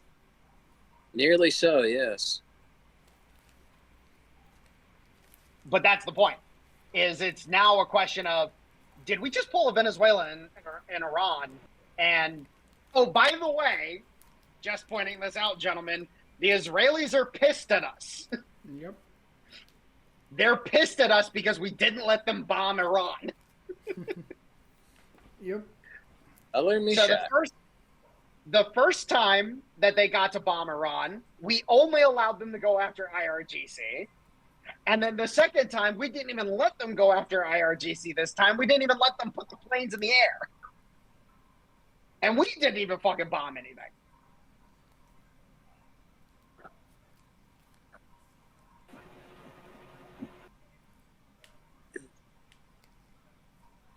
I'm just saying. Call me crazy. Call me a fucking conspiracy theorist. Do whatever you need to do to make yourself feel better. Just saying. And every Israeli is, losing their fucking mind because, oh my God, the Americans didn't let us bomb people. Yep. You definitely have your moments. Well, shut the fuck up because you have your moments too. Yes, I do. Pot kettle. The pot is able to call the kettle as long as the pot realizes. We all got a little bit of tism in us. Indeed. That's right. And I'm medically diagnosed to know this. Oh, Jesus. As I almost fucking Same. fall. Anyways, sorry about that. I almost fell in the snow. It was a good time. Yay! It seems we all might have taken a bit too much Tylenol as kids. No. Remember, it's your mom has to take the Tylenol. Ah, yes. Which, What if Mama taking the Tylenol, so's the baby? well, yeah, actually, here's Kind of just on. an aside because Dale brought it up. Have you actually read the studies that were released as part of that whole thing? Yes. I mean, my mother was a feminist, so that honestly tracks. But those studies were terrifying. Like, if you actually read them, they were terrifying. Yeah. I mean, It it was makes like, sense. oh my god, like, anyways, so Iran, so we are 2-0 against the Europeans, 2-0 at this point. Yep. We're about to be 3-0 with Greenland. Shit, guys, get the stakes out. Like, we need to do celebratory stakes. I'll let Dale pick them this time.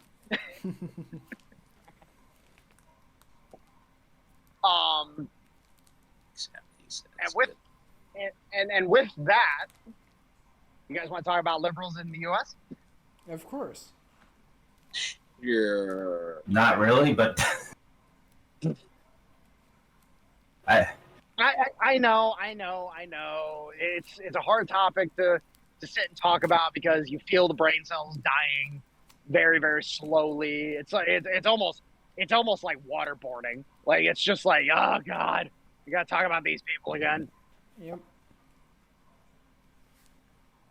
I mean, if Honestly, you I really think- don't want to, you can suggest a subject.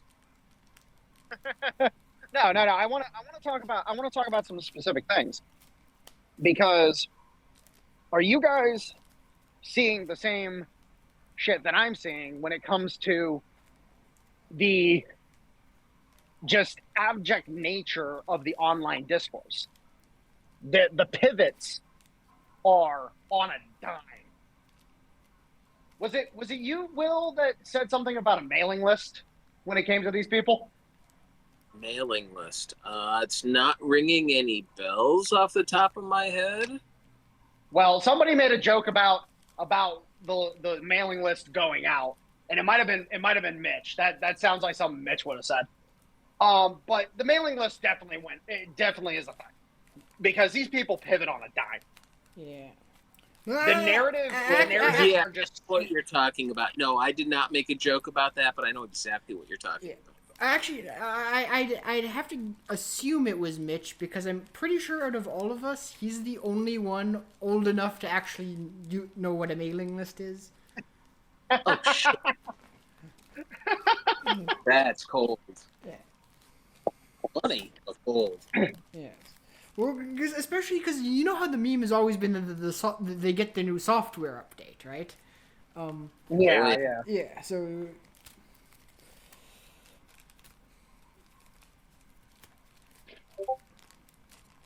But I have seen the very concise and immediate pivots so much at this point in time that it's like, yeah, no, you motherfuckers, you all work for the same people, you all are connected to the same NGOs, and you all say basically the same fucking shit verbatim without even missing a beat. Yep. Like, it's gotten to the point where now we're like, honestly speaking, like you can make the drone joke about them because it's almost to that point. Oh, they're Borg. They are the Borg without being useful. Yes. Well, to bring it back briefly to another thing we touched on, remember when the Tylenol announcement came out and then a bunch of liberals died of overdoses because they were just downing Tylenol? Oh yeah. I was so close to bringing that up back when the topic was brought. Yeah. So close.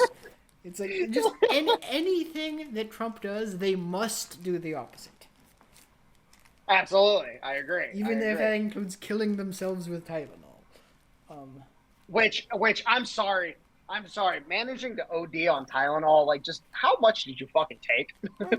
Actually, to be honest, it's pretty easy. Tylenol has a pretty low LD50. That shit fucks your liver up. Acetaminophen fucks your liver up pretty well if you take more than you should. Yeah, hitting it once. Yeah. You can OD on it relatively so. Yeah. Like, if you take like 3 or 4 times what you're supposed to take, you're turning yellow pretty quickly. Like, yeah. I had about roughly a year ago had a surgery to spinal fusion. About halfway through, I had my medical team switch out between ibuprofen and Tylenol, simply because it would be too much and it would be overdosing. They wanted to make sure my liver and my kidney health weren't taking a hit. Right. Yep. You have to be careful with how much of either of those you take, because one goes after your kidneys and the other goes after your liver. Yeah. And it's actually easier. It's easier to burn out your organs than it is to kill yourself with them, but that is part of how you end up deleting yourself with them. Yeah. Is you fry your organs so badly that you go into organ failure and necrosis. Yeah. And unfortunately, the liver is a very important organ. Yes. Unfortunately for all of us that like alcohol, it's a very important organ. Moderation. Yes. Moderation.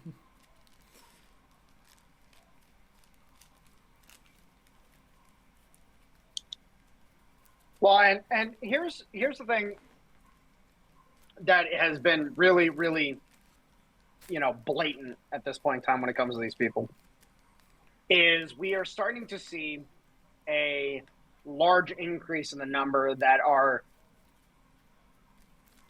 suffice to say, it's drug addict levels of behavior, the delusion, the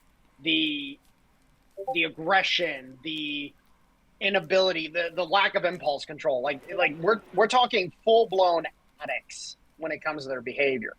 Question. And we had the discussion a while back where we talked about how Antifa, funds their operation through drugs.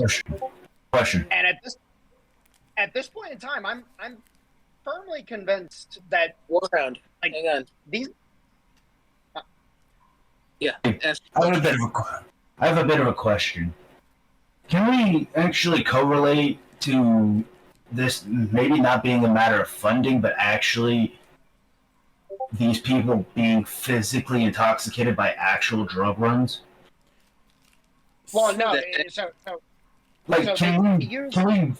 Can we like assume at some point that there's an actual like drug epidemic that's correlating to these factions being this irrational? Well, so very good question. Where? Yeah, sorry, go for it. No, go ahead. All right, so if you're talking about Antifa specifically, we covered this in an earlier episode, but they are. A lot of the Antifa foot soldiers are like street trash, drug addicts, and like it's by design, So in that aspect, yes, they are a bunch of gutter trash drug addicts who do who do a lot of the more violent actions, and that's by design because those are the people if you're looking at it from their perspective, those people are those are the people you kind of want to just talk. You want them to do their violent action, and you don't really care if they die or not, because they're just gutter trash. So Yeah, but that's specifically Antifa. That's not in general the liberal, like, you know, the liberals who are losing their mind. That's only really Antifa. Well, here's the thing, though.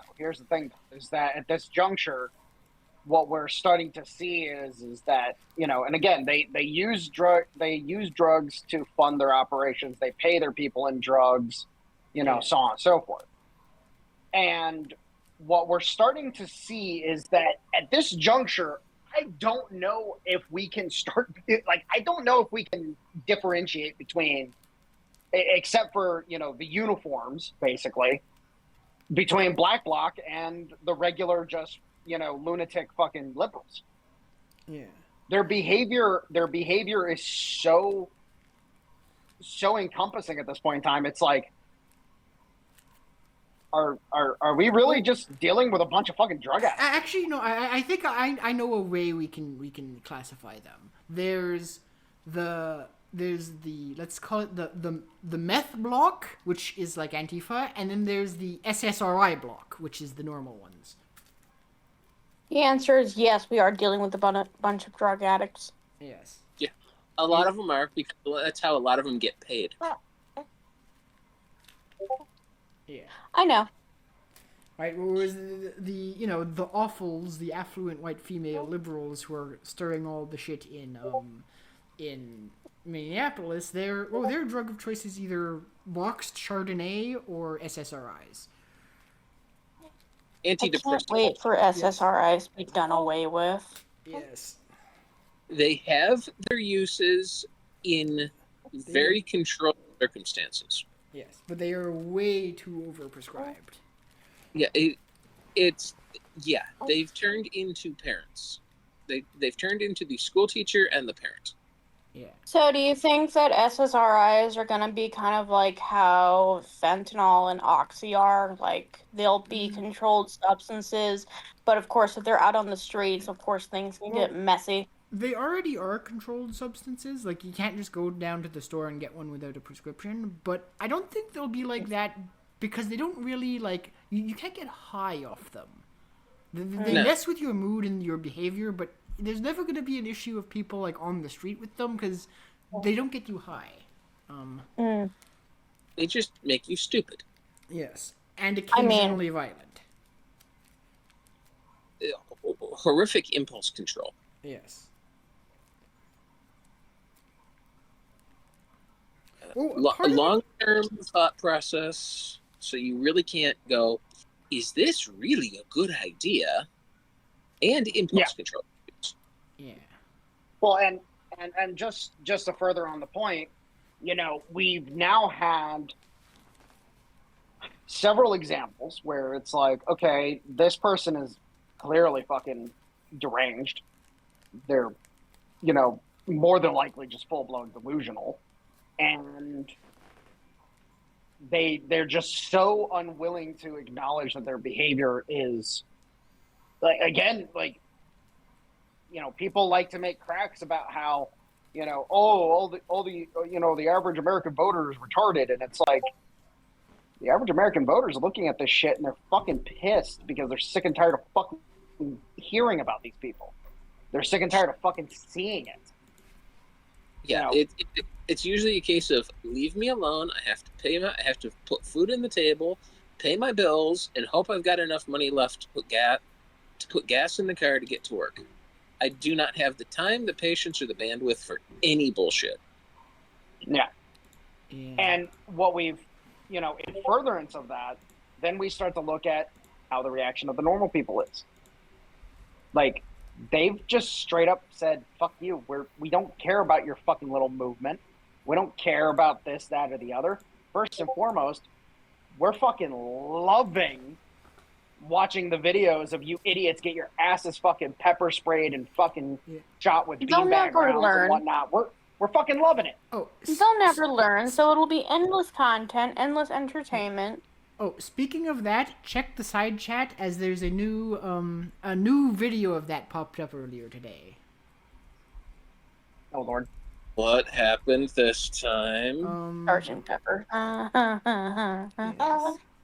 You might want to repark your car, though. You're not transparent. I'm very. Whoa, ma'am! Get off my stuff. Get off my.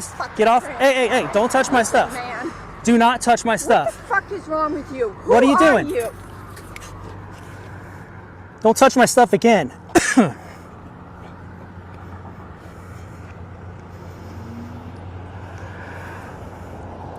That's what you get for putting your hands on people.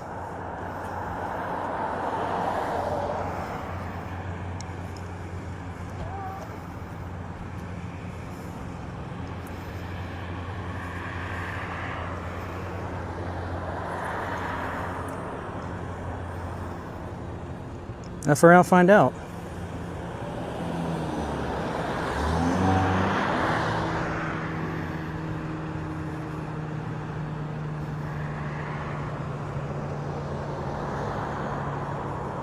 Oh God. Yes, the SSRI Karens think they can do, they can do anything, act any way with impunity.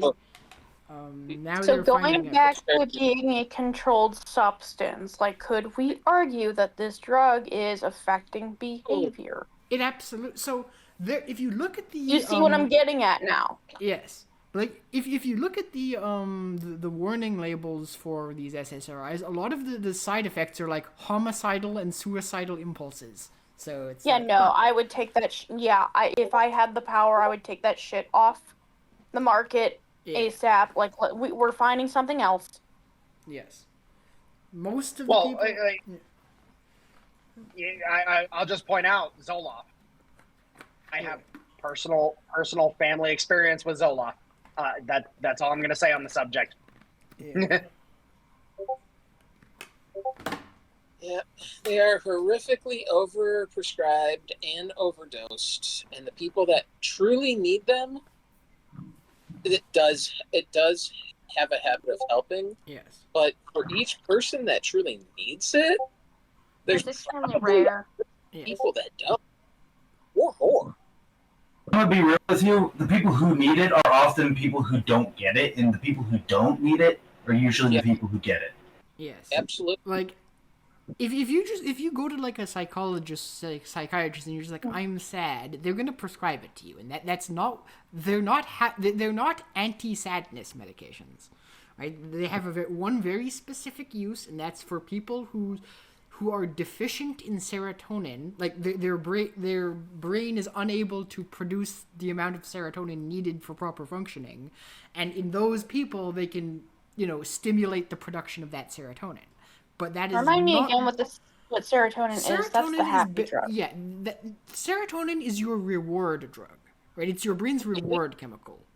So Yeah, I thought that was dopamine. No, dopamine is the happy chemical.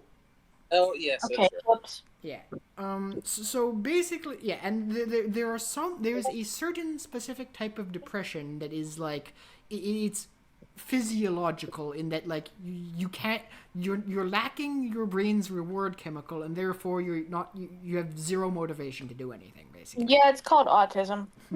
Yeah. And funnily, It's called high-functioning autism. We're more likely to kill ourselves. Yeah. Well, one of the tragedies of SSRIs is like one of the reasons why they have suicidal impulses as a warning label is because they work in two steps basically, and the first step is, if you're super depressed and actually suicidal and you take them, within about 2 weeks you gain your will to do things again, but you don't start feeling any less depressed.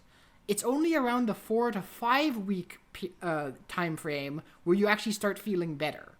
So so you have like about a 2 to 3 week window where you're still like suicidal, but now you have your willpower back, and that's where a lot of the violence happens. That's scary. Either if you're really like suicidal and like angry, you might go and shoot up a school, or if you're just suicidal and like hate yourself only, you might off yourself.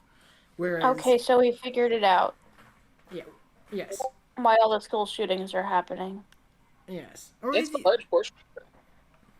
yeah, and like in theory, it does work so long as you can get past that time frame where you have the willpower, but you're still suffering. But unfortunately, well, no one actually tells, no one tells you this, and B, there are probably some form of guardrails you can set up to counteract this. I just don't necessarily know them.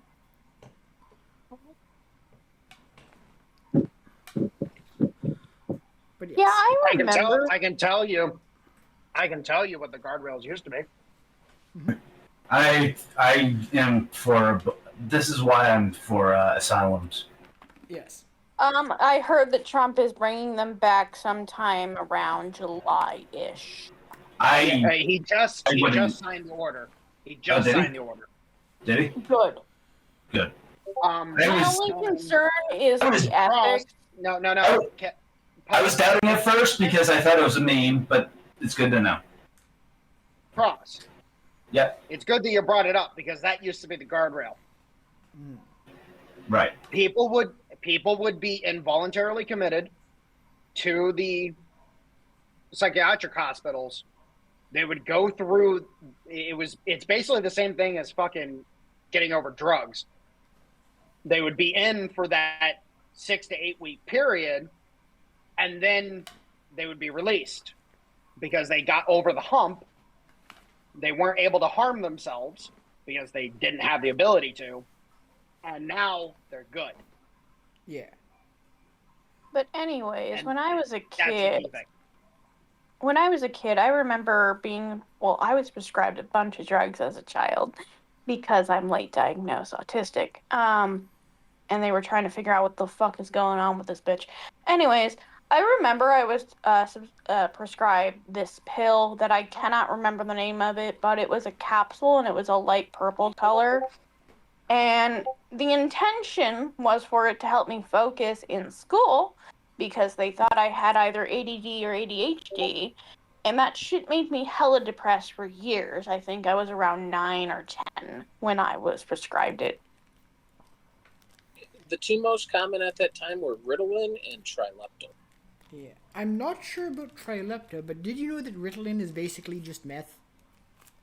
Yes, it is. Oh, lovely. Meth for the children. Yes. It's just Yep, you're swallowing it, you're not smoking it. But it's I mean, just Wu-Tang is for the children. Why not meth for the children?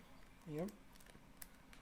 But I tried quitting it on my own, and my own dad fucking got pissed off at me because I was absolutely refusing to take these pills because they were making me feel like shit, and nobody was listening. So that's fun.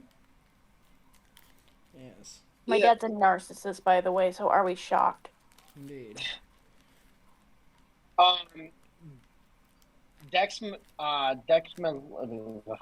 Fuck, how do you say this? Hold on. Hooba dooba hooba kooba kooba wooba. Dextromorphan? No, hold on.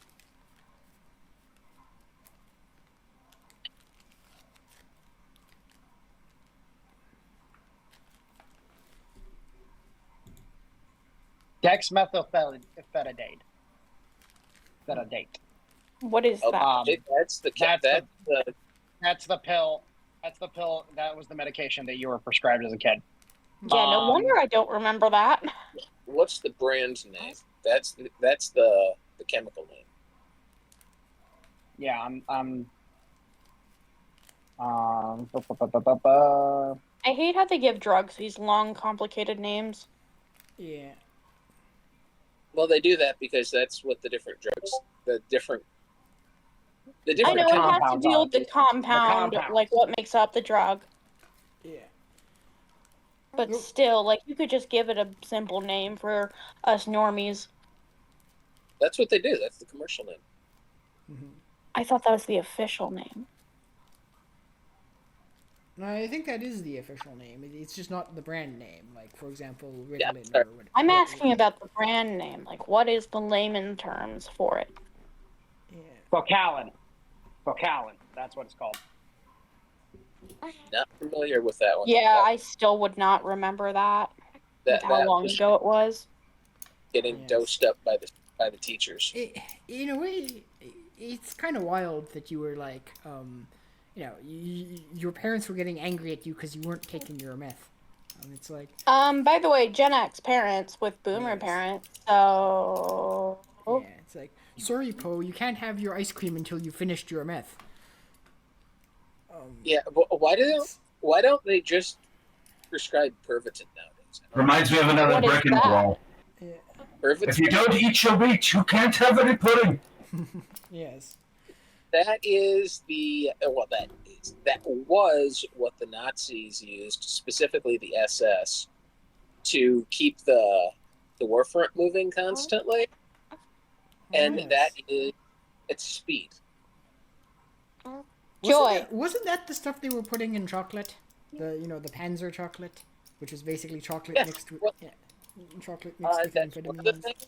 They actually had a little tube that they gave them, and they looked like lifesavers. Yeah. So Yeah, the tube you're talking about was called Pervitin. Yeah. So Yeah. a fun little fact of how one of the reasons why France fell so quickly was because at the time in on the French side, the soldiers were being given about like part of their rations was a liter of red wine a day, whereas the Germans were being given meth. And so, the French would get drunk at night, pass out, and then be attacked by fucking methed out Germans. And, Sure. a bunch of drunk Frenchmen versus methed out Germans, it's not going to end well for the French. And it kind of just got steamrolled. So I do want to say, wow, that was a contributing factor to a few units. Wasn't the whole story. Yeah. Not even close. Because the French had some very distinct unit structural issues. Yes. One being that there was no such thing as French tank divisions. True. I mean, of course there were multiple reasons. I was merely exaggerating for comedic effect. I understand. But I find the idea of France being surrendered by wine antis to be really funny. yeah, it's just people take that shit way too seriously at times. The surrender monkey memes are a little they're a little too contagious. Let's just say that. Yes. So speaking of liberals, I actually want to bring this up real quick. So let me pull up my bookmarks real quick on Twitter so I can actually. So this is a list of the bills that the Democrats have introduced in Virginia so far. Oh yes. Oh my god, This list is long as fuck. it's horrifying. Yes. HB 111 bans future attempts to clean up voter rolls. HB 1369 make it illegal for state agencies distributing federal dollars to NGOs to investigate whether they're engaged in fraud. HB 968 makes it illegal to hand count ballots. HB 773 allows mail-in ballots to be counted 1 week after Election Day. HB 82 allows for absentee ballots to be received and counted for 3 days after Election Day. HJ 4 gerrymanders a state with a 10-1 or 9-2 Democrat congressional map. HB 967 creates a state-level equivalent of the VRA. HB 1348 eliminates the requirement that large last-minute campaign contributions have to be publicly reported at least 24 hours before Election Day. HB 1321 removes the State Board of Elections' ability to dispatch law enforcement officers to collect vote tallies from a locality that refuses to publish them. HB 965 joins the National Popular Vote Interstate Compact for allocating Virginia's Electoral College votes in presidential elections. HB 10, wow, this is a collection of them. HB 964, HB 963, and HB 10414. Automatic restoration of voter rights for felons after their release from prison and the mentally handicapped. Yes, you can be legally brain dead and still be able to vote. Yep. HB 493 allows for votes to be cast electronically through the internet. HB 162, public funding of political campaigns at the local level. Public funding. Public funding. Yep. HB 863 abolishes all mandatory minimum sentencing for rape, manslaughter, assaulting a law enforcement officer, possession and distribution of child pornography, and all repeat violent felonies. HB 357 makes it harder for judges to deny bail, even in cases of things like aggravated assault, armed robbery, and drug trafficking. HB 853 gives convicted murderers, rapists, and terrorists a chance to get out of prison early. HB 244 drastically reduces the criminal penalty for robbery. HB 1070 bars prosecutors from mentioning a criminal's prior convictions during the guilt phase of a trial, even if it's for the same crime. SB 21 transfers the Department of Juvenile Justice from the Secretary of Public Safety's purview to the Secretary of Health and Human Services. Oh yes, because that's going to go over well. SB 10 reduce the amount of time that the Commonwealth can compel a convicted criminal to pay court fines from 60 years to 10. HB 1245, taxpayer funding for transgender surgeries. HB 61 bans most discretionary state contracting under $100,000 from going to businesses owned by white men and allows state agencies to award contracts to women or minority-owned firms that are 5% more expensive than a bid from a business owned by a white man. Yep. I need to stop you there for a few minutes. We're bringing back I need to stop you there for a few minutes. Hold. God damn it. I need to stop you there for a second now. Well, are these state bills or? Yes. This is Virginia. Yes. God damn it. How are any of these going to even be? How are these going to be considered constitutional? It's not. So the fact that they are anybody that votes for this shit for all this shit. Who the fuck is going first? Somebody talk. I need to say this while it's on my mind. Anybody that votes for this shit ought to be arrested and charged with treason and for being a threat to public safety. God first damn this shit. If you still get passed, that's not going to happen. Everybody shut up. Everybody shut up for a second. Let me just point something out.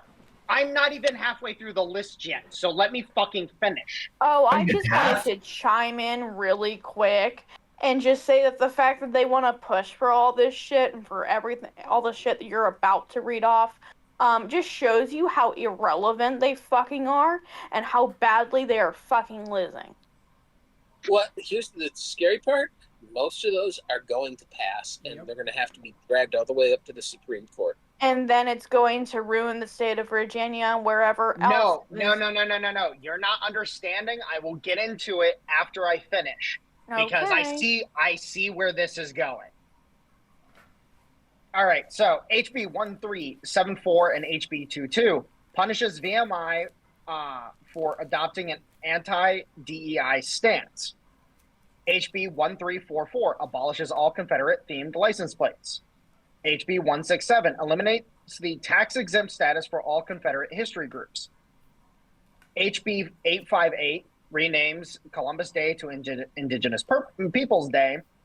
SB 137 makes it illegal to approach within 8 feet of somebody within 40 feet of an abortion clinic.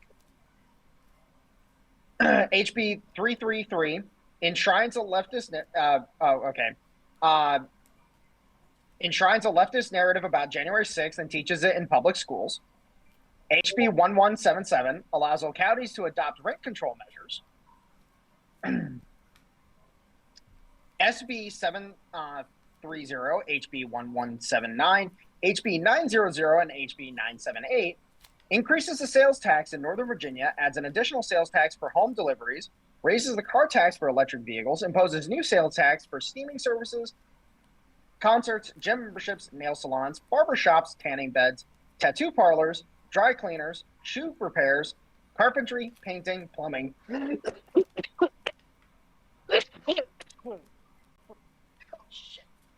Hold on. My boyfriend is dying. It's okay. I'll replace him later. Well, there is so many different welfare benefits for a single mother, so Oh, might oh count. my God! I apologize. Fuck off, Will. I apologize. Oh fuck! No, I just Yeah, you should be sorry for I not swallowed dying. I swallowed some saliva and it went down the wrong pipe. Oh. Okay. So plumbing, electrical, HVAC, landscaping, and housekeeping work for homes, swimming pool maintenance, travel agencies, and shipping services. HB 550, it creates a new tourism tax on event entrance fees. HB 524 raises the hotel tax in Arlington. HB 1074 imposes a new 7.75% tax on incomes over $1 million. HB 979 creates two new tax brackets, one for over 600K at 8% and another one over 1 million at 10%. HB 378 imposes a 3.8% investment tax on top of state income taxes. Holy Jesus fucking Christ. HB 334 and SB 66 allows every locality to raise the state sales tax by 1%. HB 1000 raises the state sales tax for Stafford County. HB 954 rounds up all state and local taxes by the nearest 5-cent increment. HB 881 allows localities to outlaw gas-powered leaf blowers. Jesus Christ. HB 557 imposes a new personal property tax on electric-powered lawn equipment. HB 1124 limits the ability to use self-driving or autonomous vehicles. HB 1330 and HB 994 allow state and local governments to implement traffic and speed cameras. HB 1220 Those were racist. Put speed cameras on state highways. HB 1359 requires a license to buy a firearm. HB 217 assault weapons ban. HB 1015 strip gun rights from anyone convicted of a misdemeanor hate crime.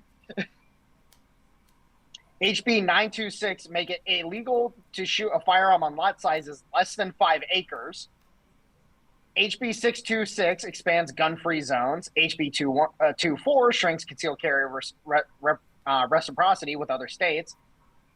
HB 21 and SB 27 holds firearm manufacturers liable for gun deaths.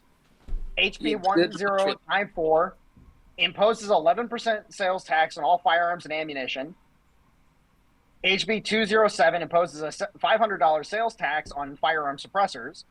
HB 907 drastically raises the physical requirements to operate a firearms store. HB 916 makes it harder to obtain a concealed carry permit. HB 969 creates a new taxpayer-funded state propaganda center for the sole purpose of promoting gun control. HB 1314 ends qualified immunity for police. HB 7 targets ICE by banning the use of facial coverings by law enforcement officers. HB 1314 makes ICE agents liable for civil lawsuits filed by illegal aliens. HB 1265 prohibits ICE from arresting illegal aliens outside of courthouses. HB 1264 establishes a state propaganda commission to publicize the supposed negative impacts of ICE raids in Virginia. HB 1260 creates a state-mandated playbook for how schools must respond to ICE showing up on their campus and ban school employees from assisting ICE. HB 1263 unionizes government employees and gives them collective bargaining rights. HB 164, unlimited taxpayer-funded home purchases for government employees. HB 494, preferential hiring in state government for federal employees laid off by Doge. HB 915 defers property taxes for federal employees during shutdowns. HB 1 hikes minimum wage to $15 an hour. HB 20 eliminates the minimum wage exemption for farm workers. HB 138 it removes the minimum age for farm workers. Minimum wage exemption. Minimum wage. Oh, that's almost as bad. mandates HB 138 mandates the hiring of a new bureaucratic position, career coach, in every single public school. HB 355 mandates mental health screenings for all public school students between 6th and 12th grade. HB 359 drastically curtails homeschool and private school independence from the Virginia Department of Education. HB 382 raises the salaries of all school board chairs and vice chairs. HB 912, free public school education for illegal aliens. HB 287 allows out-of-state Indian tribe members to receive in-state tuition. SB 147 lets students graduate high school despite failing grades. SB 167 eliminates nearly all academic benchmarks for college students to continue receiving financial aid. HB 259, Somali daycare fraud pilot program. HB 446 expands the eminent domain powers of the Virginia Passenger Rail Authority. HB 1091 reclassifies solar farms as an agricultural operation, thus granting it protections under the right to farm law. Jesus fucking Christ. HB 1350 more than triples financial penalties from the Department of Environmental Quality to comply with environmental regulations. HB 256 mandates all localities adopt an environmental justice plan. HB 12380 allocates $100 million in taxpayer funding for production of sustainable aviation fuel. HB 220 eliminates the ability for a health insurance provider to charge a premium for smokers. HB 1182 adds a new insurance mandate to cover all over-the-counter condoms. SB 22 mandates unconscious racial bias trainings for nurses to retain their license. So, after all of that bullshit, What the fuck? I can tell you exactly what this is. This is what we refer to throw shit at the wall until it sticks. Yeah, so this shit ain't passing now, is it? Oh no, they're literally, what they're doing is they're trying to raise taxes across the board. They're trying to promote the fraud schemes that the climate change crowd are, and the illegal aliens and so on and so forth. Basically they're trying to turn Virginia into California. And what let me they're ask you doing- this. Let me ask you this. Listen, I wasn't finished. So you're going to listen for a second. What they are doing is that they are throwing all of this shit out there so that the docket at the Supreme Court is just completely overloaded. Yep. That's what this is. Because now, all of this shit, because they've thrown so much out there, it will take 10 years for all of this shit to get through the courts. And that's on a quick pace. Yep, and by that time, people will be used to it, so it will be enshrined in law. Yeah. I believe their term that would be used to describe it is gish galloping. Yes. So, just on that, there was a great tweet I saw that said, relating to those laws in Virginia, that said, Democrats be like, Trump won't release the Epstein files, and then legalize rape and child porn. Yeah. Yeah. Well, let me ask you something. Didn't Virginia vote in a person who said that he wouldn't hesitate to kill his political enemies and their children? Yes. That's the state AG. Oh, yes. So Yeah. I wouldn't count my eggs on these not getting passed. So Oh, no, did we they're put gonna- all the Somalis in Virginia? It's gonna get passed, absolutely. But here's the thing, is that they don't care. The only purpose that this serves is to tie up the Supreme Court. That's the purpose. They don't care about passing the policies themselves necessarily. They care about tying up the Supreme Court, because a lot of those laws are going to have to be heard by the Supreme Court, because they, like, for example, the taxes on firearms and shit like that's already been ruled unconstitutional. Yep. So that was what, five laws that they're trying to implement there, where they're going to have the Supreme Court's going to have to take those and be like, yep, this is an unconstitutional law. Yep, this is an unconstitutional law. And then how long is that going to take? It's going to tie up the court for fucking a month each. What didn't you say that all this shit would take about 10 years to resolve? All total, yeah. Thanks for the black pill. This is called lawfare. Welcome to the front line, bud. Well, I mean, it just gives you an excuse to go monster hunting, if you know what I mean. Anybody want to go monster hunting? I'm really good at pretending to be a child. Yes. No, seriously, I have done that before, and I have caught a few pedophiles on Twitter. It's pretty fun. Nice. But no, like this is literally what they're trying to do. Now, first off, you notice how they're offering jobs to federal employees that were laid off as part of the Doge cuts. Yeah.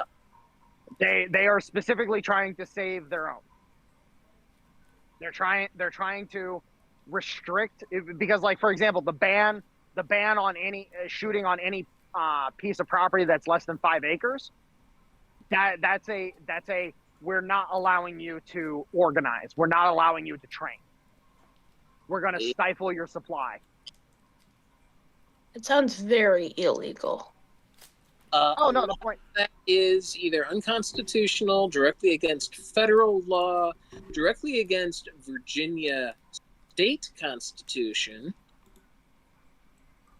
It's insane. Oh, it's obviously unconstitutional. No, this is preparation for the coming war. This is full on preparation for the coming war. Fitting that it's in Virginia. Huh? Fitting that it's in Virginia of all places. Then. Well, no, they're trying to do this shit all over the coastlines, because what they're trying to do is that they're trying to landlock the United States, and we already prevented them from landlocking us by taking over Venezuela and isolating Cuba. So now Cuba's in a shit situation. We're gonna handle them after Colombia we're gonna handle in concert, but we're gonna handle Cuba next in South America, and then that keeps our southern border or our southern coastline in play, so that we can receive supplies from overseas. Welcome to the war, ladies and gentlemen. Yeah. Welcome to the war. Think about this. This is the state that had Glenn Youngkin not long ago. Yep. And she has been this lady has been. I don't know who that is. 2 weeks. Yeah. Yep. Well, here's some good news, and you mentioned that you were feeling kind of black-pilled, Stoner. Virginia is part of the Fourth Circuit Court of Appeals, and the Fourth Circuit is generally considered one of the more right-leaning of the circuit of the appellate courts. So, a lot of this isn't going to need to get to the Supreme Court. It's just going to need to get to the appellate court. But the point is that they're going to try to force it to the Supreme Court. Yeah. They want to tie up the courts as much as possible, so that they can do more dirty shit. Yeah. Well, the good news on that front is, like, the Supreme Court, like, assuming that the Fourth Circuit rules as it should, the Supreme Court can just be like, nope, not taking the case for a lot of this shit. It's like, nope, the Fourth Circuit court or precedent is binding, and just leave it at that. Because thankfully the Supreme Court does, they don't have to take up shit they don't want to. Sure. And if the Fourth Circuit rules properly, they'll just be like, nope, that ruling stands. Good day.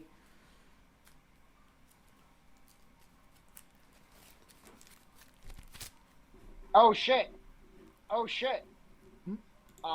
Greenland deal the Greenland deal is starting to come out. U.S. gain control of small pockets of land in Greenland. U.S. will be involved in Greenland's mineral rights. U.S. Golden Dome system will be involved in Greenland when it's built.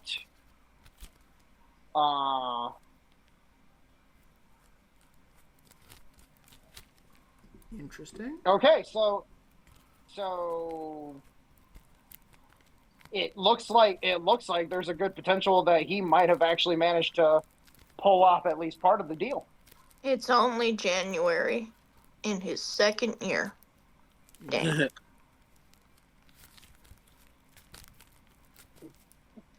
We are so fucking back, it's insane.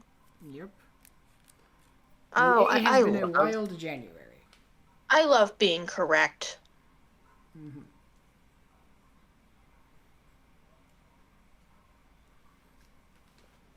And when I say I love being correct, I mean I love voting for people that are actually smart and not fucking retarded. Yes. Mm-hmm. I love being a free thinker. I love pissing off my enemies. I'll stop, sorry. Pissing off your enemies is good. No, I am a troll through and through, but like... How do I put it? My brain is going mushy. You're getting a little tingly thinking of it. Yes, I am very turned on by a tan boomer taking over Greenland, William. Tanned? He's orange. That's still tan, bitch. Damn.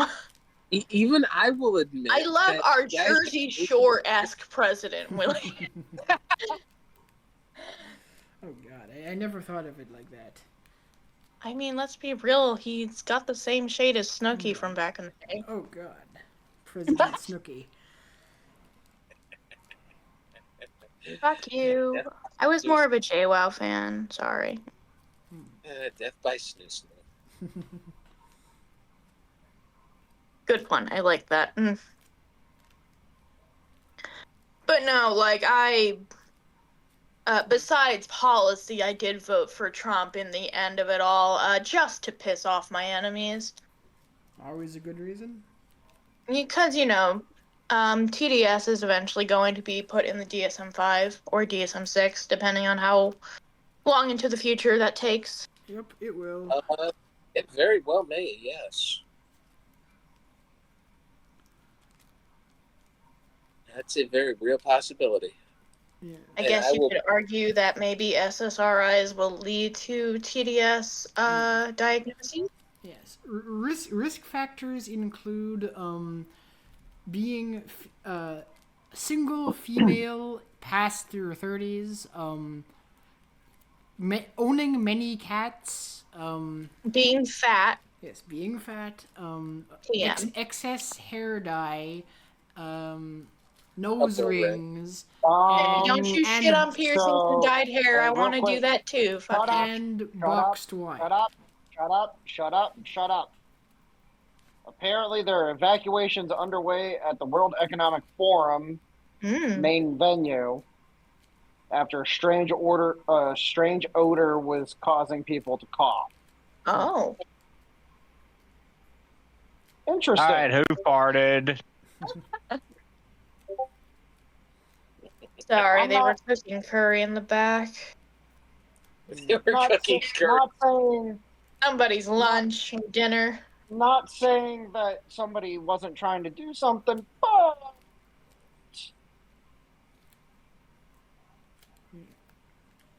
someone just had a little too much Indian food. Pussies.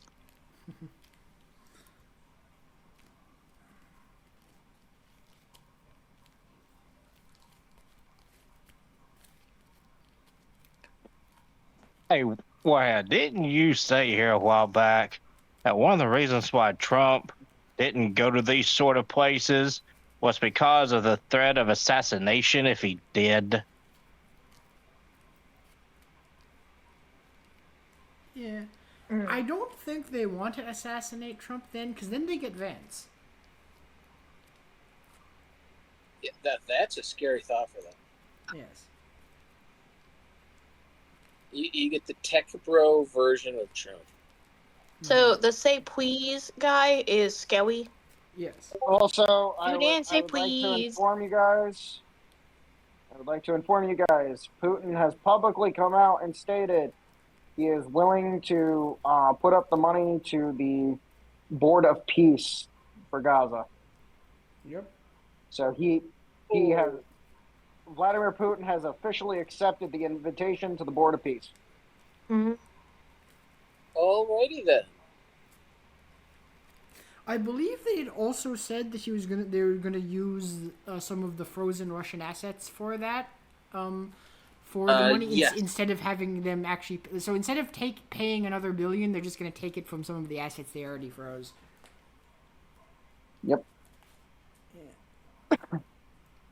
Oh no. So also I need to mention, basically what I have been able to find out across the board is that the move is going to be made to basically completely rebuild Gaza as a financial hub and a few other things. It's got some of the best land in the Middle East right there. I mean, that is the Riviera for all intensive purposes, or it could be. Yes. Trump Tower, Gaza Strip. That ain't no joke. I got a better one. The Gaza Strip Mall. Yes. Sounds like a true blast. Next one. So again about this EU shit. Yeah, no, I am loving the developments, and I apologize because I knew some shit was going to start coming out here soon, so I was surfing Twitter to see what was coming out, and it's like, oh shit, we're fucking winning even harder, boys. Yep. No, fair. It's a damn So shame what's he gonna- can't have a third term. Imagine if So he what's- could. So what's going to be the disposition of the Greenlanders within our territory? What do you mean? I mean, how will laws and shit change for them? So if things go the way I hope they go, and we'll see in time, they'll become a U.S. territory, and then they have to normalize. If they want to become a state, they have to fully normalize their laws with ours. Now, they would have to normalize their laws in so much as federal law supersedes everything. So you have to understand that if you have a law that contradicts with federal law, that law doesn't exist anymore. So now that's if we take them over as a U.S. territory. If the deal that they are talking right now happens, then at that point in time, it's going to be, okay, we're leasing a good chunk of the country. And then we're basically just working within a framework about, the mineral rights and everything like that. So it just depends on which way it swings. But they're going to have to normalize their laws with us. That's just how it works. Yes. Oh.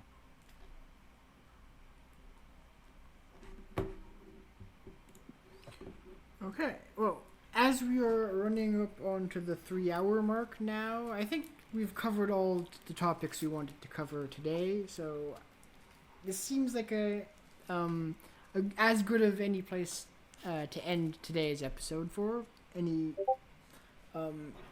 Any objections?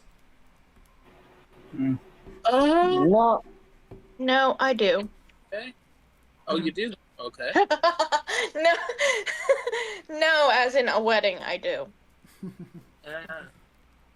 Michael. I only have one thing to say before we go. Praise be the Space King. Oh god. I don't know what that means, nor do I care. Do I need to beat his ass later? No, it's a good joke. It's a good joke. Yeah. All right then. Then without any further ado, we shall see you all next week. Goodbye and good night. Take Ciao. care. Sorry about the brain melt.